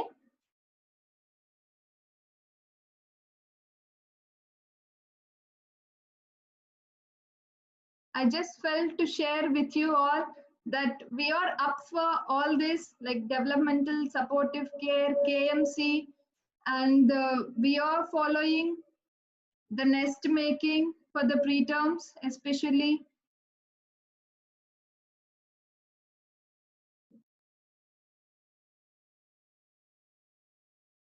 We can see the comfort level of the baby during KMC.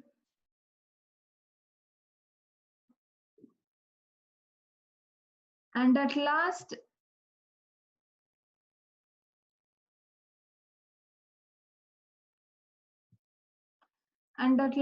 but not least, I would like to thank NNFK chapter for recognizing the occupational therapists and nurses, and for us and tiny ones, you NICU doctors are gods, but obviously when you are doctors, then we will be the angels.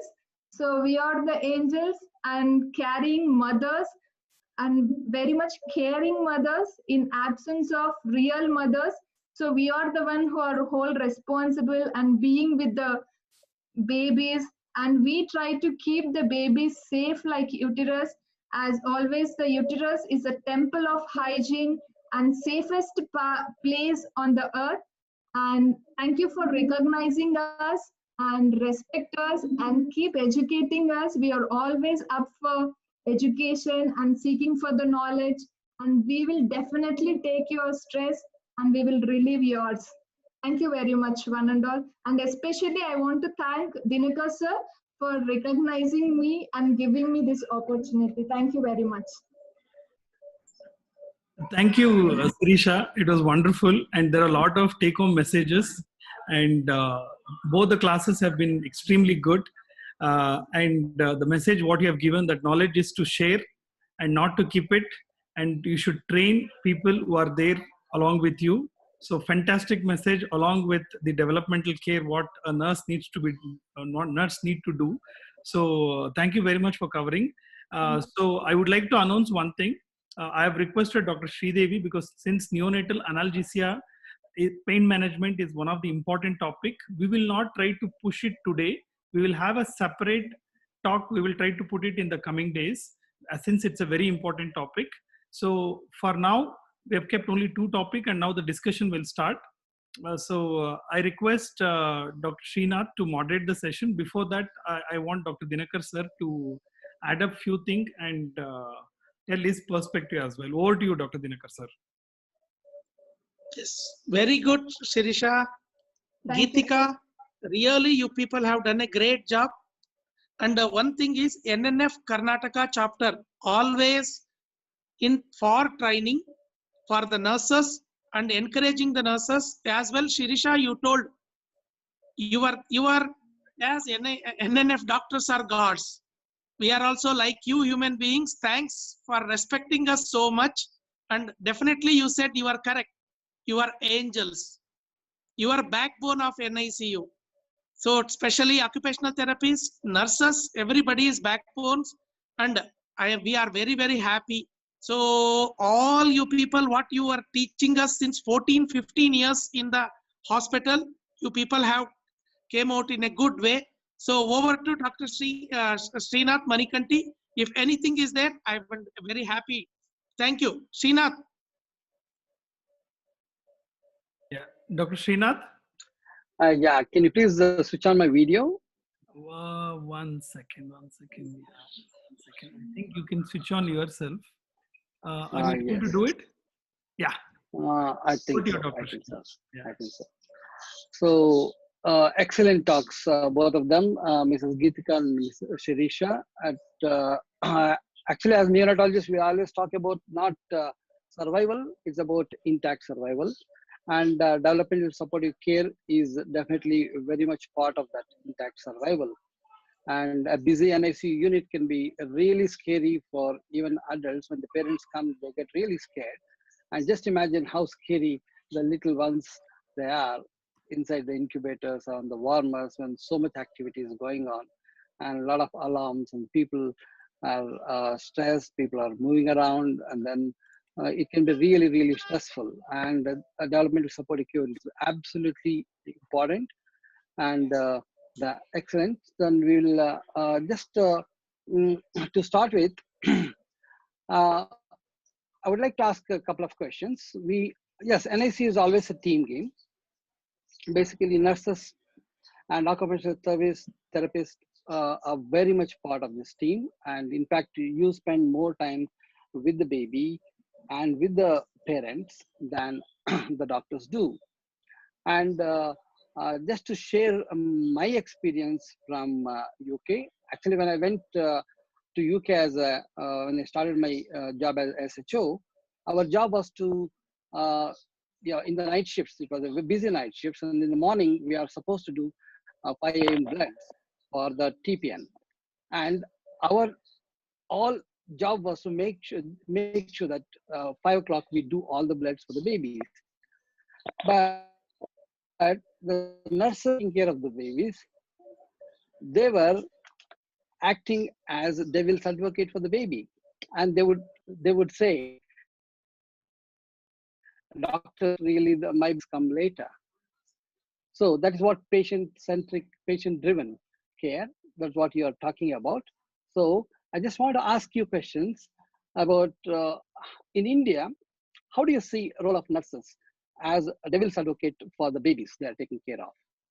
For example, a junior doctor comes and wants to do some blood tests when baby is actually, that was the quiet time for the baby.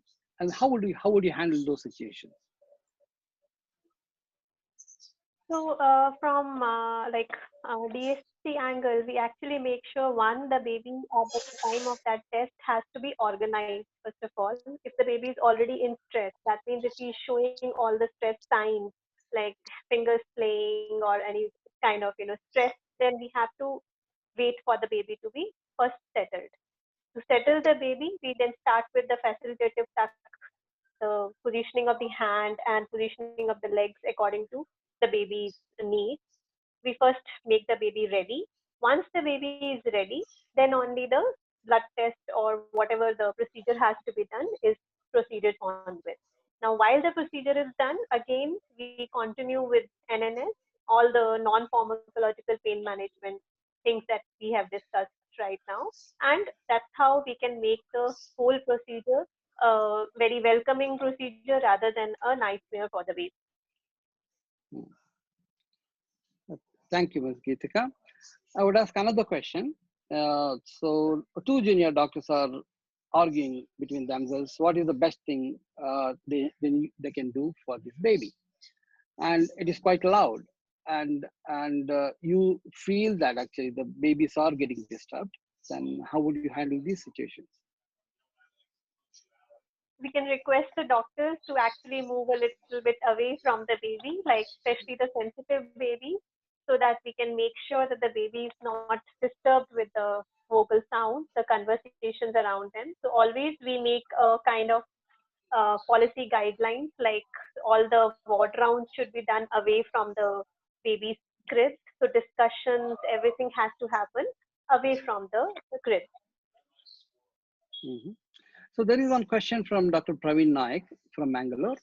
Is there any practical or rough way to assess the levels of the sound and light in an ICU without prescribed devices? There are apps now available which you can download on your phones directly. You just have to download the app. They give you the sound level. Keep the phone next to the baby, the closest to the baby's ear, because it's not the sound which I or you hear in the NICU. It is the sound which is reaching the baby's ear. So keep the phone next to the baby, and you can obviously check what is the sound level.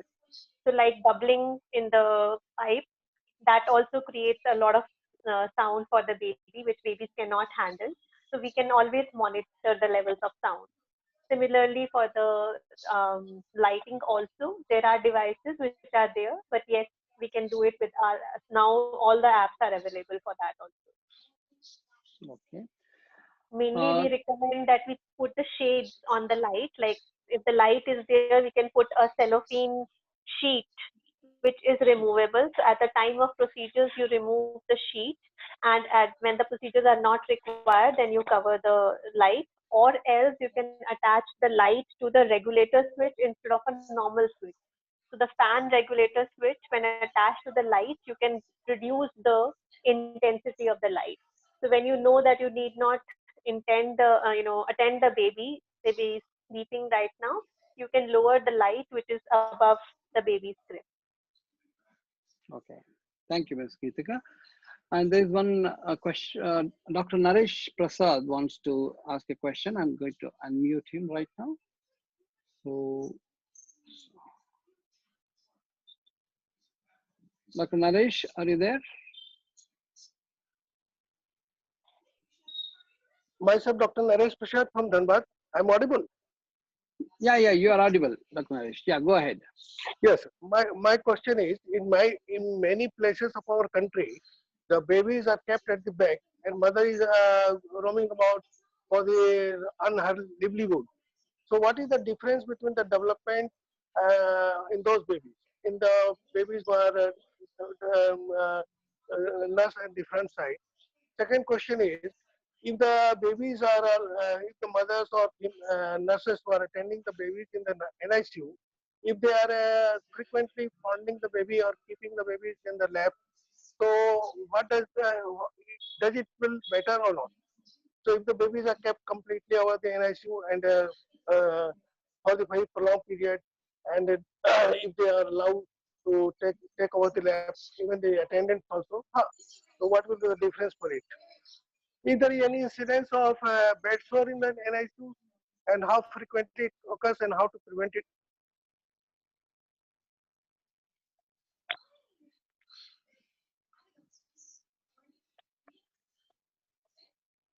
Dr. Srinath, can you summarize the question? Okay. Mr. Naresh, Dr. Naresh, I think there were three parts of the question. Can we take one at a time, please? Yes, yes. In many places, babies are kept over the back, and the mother is roaming about for the to earn her livelihood. So, is there any difference in the development of these children when these babies are placed at the back and the mother is working? Is there any study about it? You're talking at home, right? Yes. Or when they go to working places also.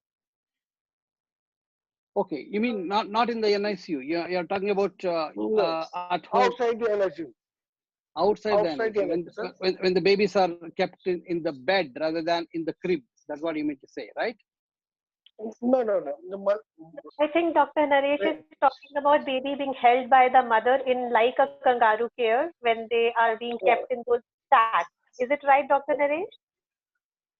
I am talking about the mothers.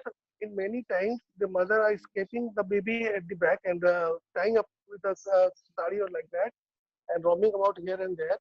If there is a developmental difference between those babies or with the others. See, approximation with the mother is advised till 44 weeks. So if a baby has been premature and or baby has been even full term also, so if mother is holding the baby close to the body, either front or back, either way, the baby is going to get the warmth of mother's body. So one, the temperatures would be automatically controlled. secondly, the approximation of mother and the child develops the bondage between them.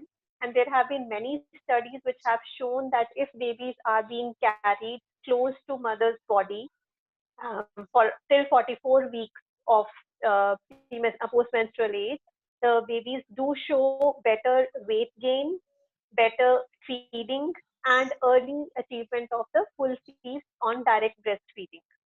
So, I mean, what happens beyond 44 weeks is more for the emotional bondage. But till 44 weeks, there is medical and biological benefit also. In Bengal, most these practices are more in Bengal.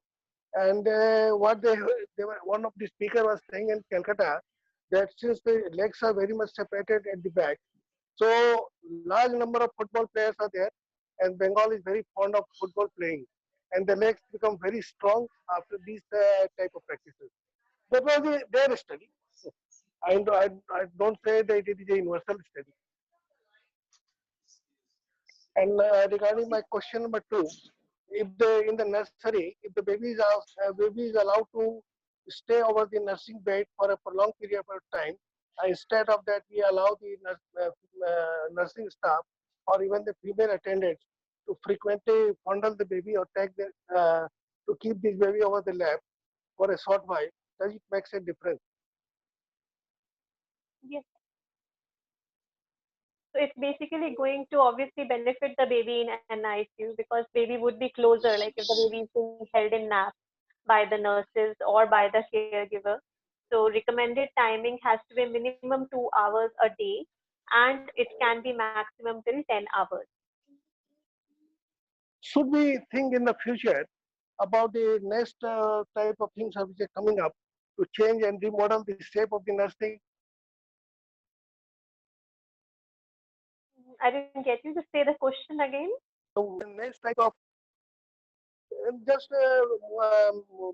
it was a demonstration of the next type of care given to the baby by folding the blankets, this that, and so can we think in the future to change the shape of the nursing bed in future in the nurseries?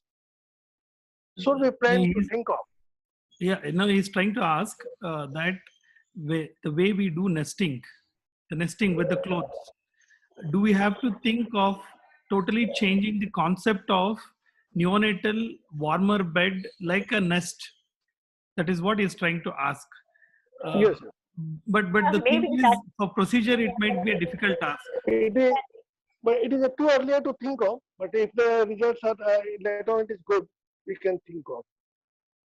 Right, right. Even studies are going on in abroad where they are not putting the babies right on the empty crib, but they are letting the premature babies still in the water.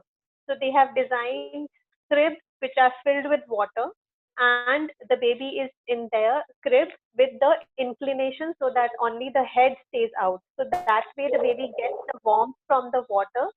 Also, the movements are easier because the flexion extension of the arms, hands, we know against gravity becomes too difficult, whereas inside water, it becomes a help from the buoyancy of the water. So they are also designing such, cribs where actually they are trying to duplicate what is actually happening inside the mother's womb. So hope for the best. I mean, it all depends on science and technology, how much we can go and how far we can go to help these babies. In your institution, in what conditions the babies are kept prone or semi-prone in a position? In what condition the babies are kept in prone position or semi-prone position in your tertiary setting? Babies who have got RDS, respiratory distress syndrome, those who are having lower oxygenation levels, they are kept in prone position. Also, the babies who have a lot of disorganized state, like even if the baby's oxygenation is good enough, but baby has disorganized state, like baby shows a lot of chest signs, those babies are also kept in prone for a longer time because that aids in providing them a contained way of sleeping.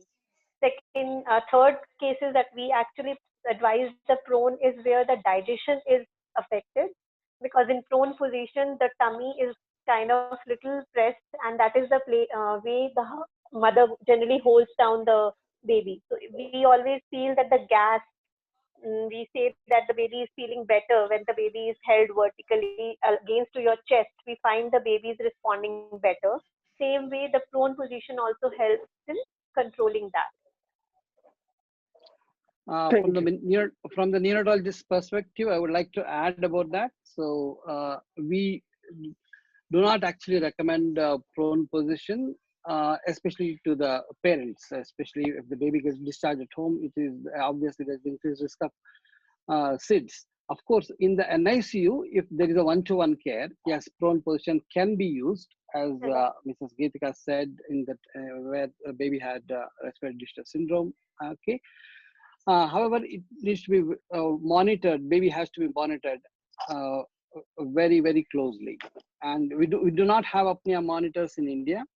In Western countries, they do have apnea monitors in case if the baby stops breathing and the apnea monitors goes on alarm. And here we do not have apnea monitors, and we rely mainly on the pulse oximetry and the monitors and the nurses. If there's a one-to-one care, it can be done, but we do not definitely advise to be done at home for the infants after discharge. Mrs. Geetika, there is one more question. Way of actually advising that, we generally don't advise the prone position beyond discharge at home. But when we have to advise, we tell the parents to do it on them. So father or mother, they just lie down and they make the baby lie down on them. So that way we make sure that there is a supervision there. That's true. That's true. Yeah. Ms. Geetika, there one more question. What are the challenges of developmental supportive care at present scenario you face in the NICU?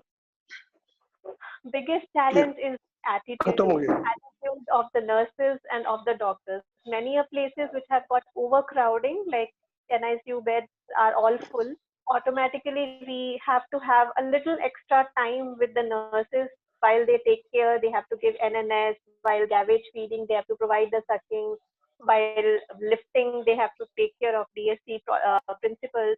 So all that requires a little extra time, which of course is a big challenge.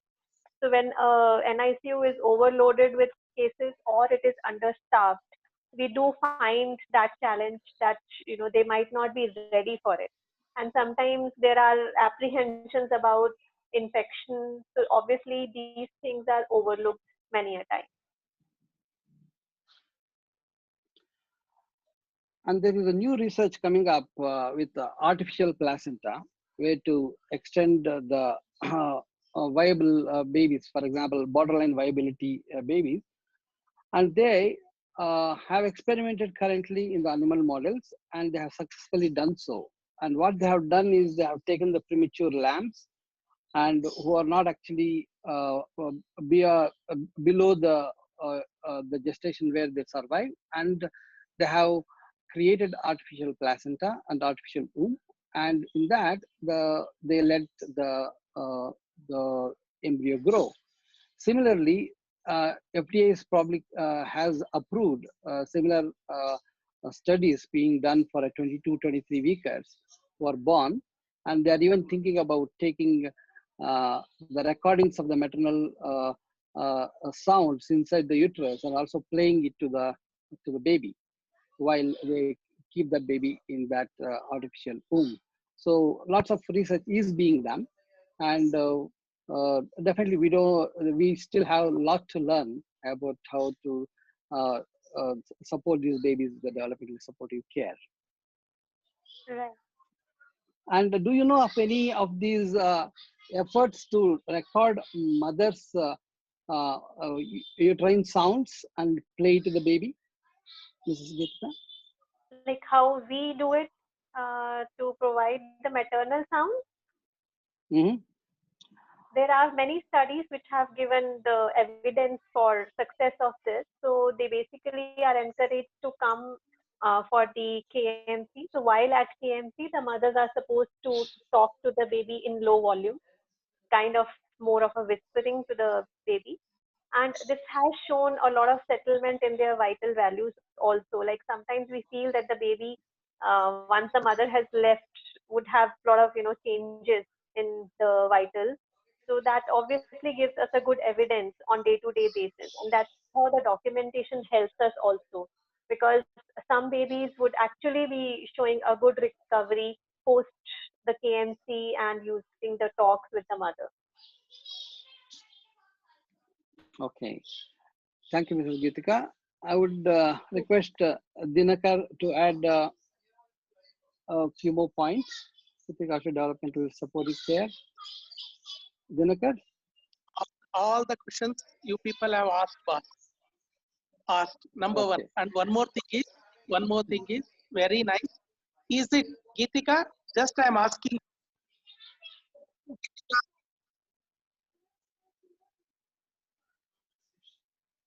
Geetika.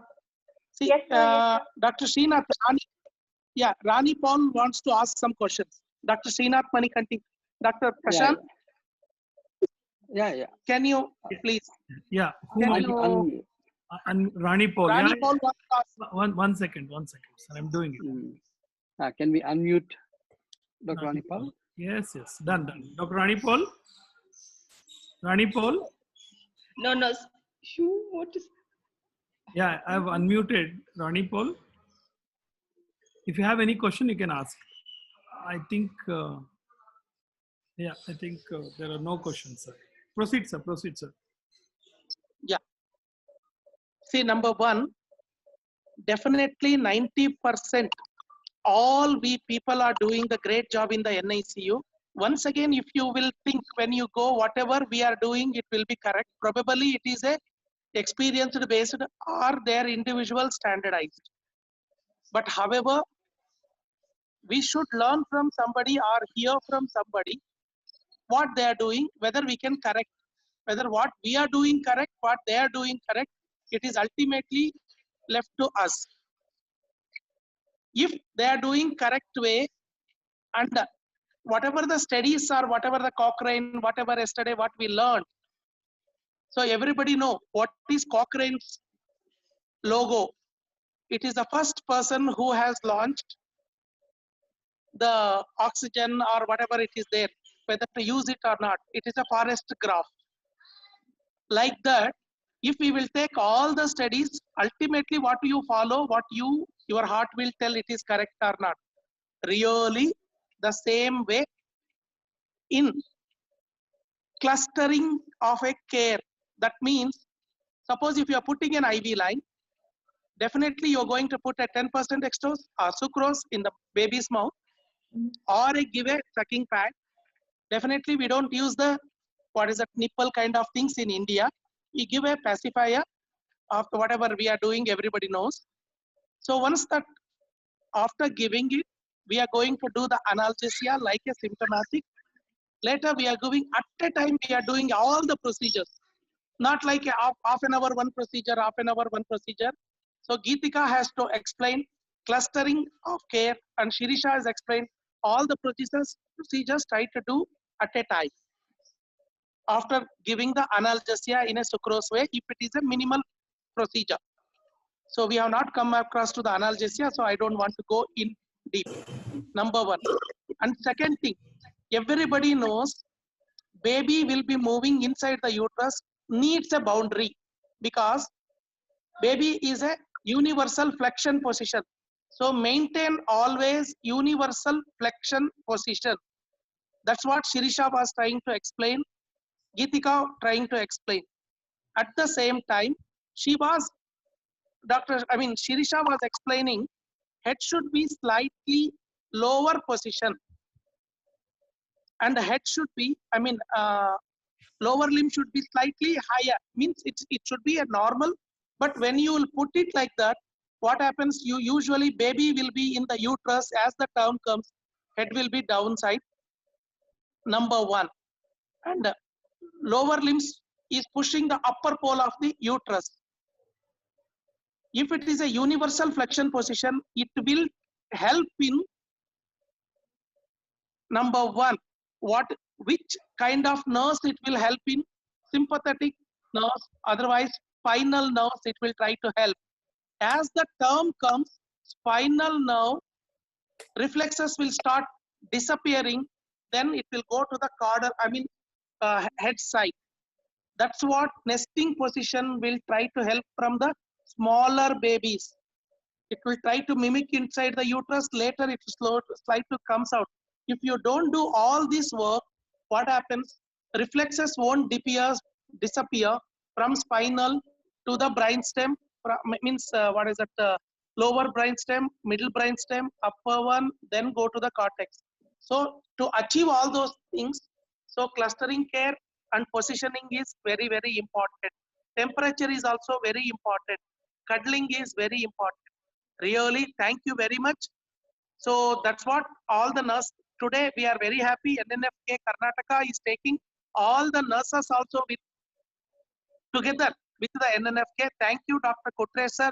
Thank you all the secretaries and Prashant and speakers and Srinath. Thank you. And at the same time, Shirisha, Geetika, once again, thank you. Thank you for giving us this opportunity to talk. Yeah. Finally, I would like to ask Shirisha one question. Shirisha, we all know how important the nurses play in the how important role nurses play in developmental supportive care. From the nursing point of view, what are the challenges that you face in our NICUs in India to provide these developments? Yeah. Nurses actually they'll play a major role, like they'll be always busy. It's not like they are doing only developmental supportive care, as the total treatment part, like all the care, like from top to bottom, the nurses are only handling. Like it may be the treatment, like any procedures like IV cannulation or the diaper care, or like from simple thing to the top, the nurses are taking care, that is for sure. So it's not like only if we are dedicated to the developmental supportive care, it's not like that. So fully along with the other therapeutic management, we are also up for doing all this only because of the care, for the continuity of the care I'm just highlighting. So we are ready to take any other extra things which are for the welfare of the babies. Thank you, Shirisha. Finally, I would like to invite our President, Kotresha sir, to share some wisdom, because he has established state-of-the-art NICU in Shimoga, and I would like to. Dr. Kotresha sir, are you there? Thank you. Yeah. Thank you, sir. And see, when we started webinar, there are no clear indications so much of commitment for the people or participants. And with the support of Dr. Dinakar and my secretary, Dr. Prashant, we are doing a wonderful job on Karnataka and NNF care also. And today's topics were excellent. We are always thought of hi-fi, like level 3 care, ventilation, everything. The basic thing what we taught is really required for the NSU care, preliminary things. As Dinakar said, it is a thing, it is art. One man is right, another man is right. So we should understand the situation. We should get what is the best thing has been done. We should gather the people by the experience of itself. So I agree with the fully Dinakar, and NNF is doing a wonderful job today. And I'm very much thankful for both the speakers given a very good basic fundamental points of neonatal care in the world. Thank you, sir. Thank you, sir. Thank you, everyone. Prashant? And over to you, Prashant. Prashant? Yes, sir. Tell me, sir. Any our joint secretaries online? 1 second, sir.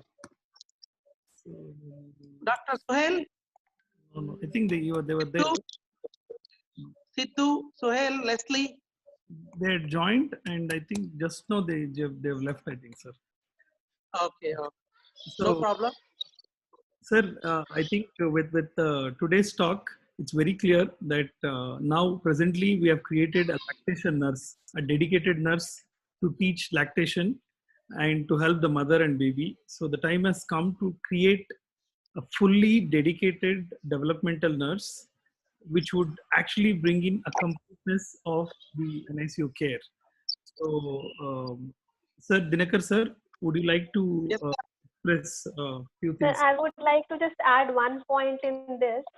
My experience of being a pediatric therapist had been a lot of babies coming, as per Dr. Dinakar also pointed out, a lot of babies had been coming with lot of sensory issues, lot of lack of integration of the reflexes which should have happened at the right time. So what we see at 3 years, at 8 years, all those cases were giving me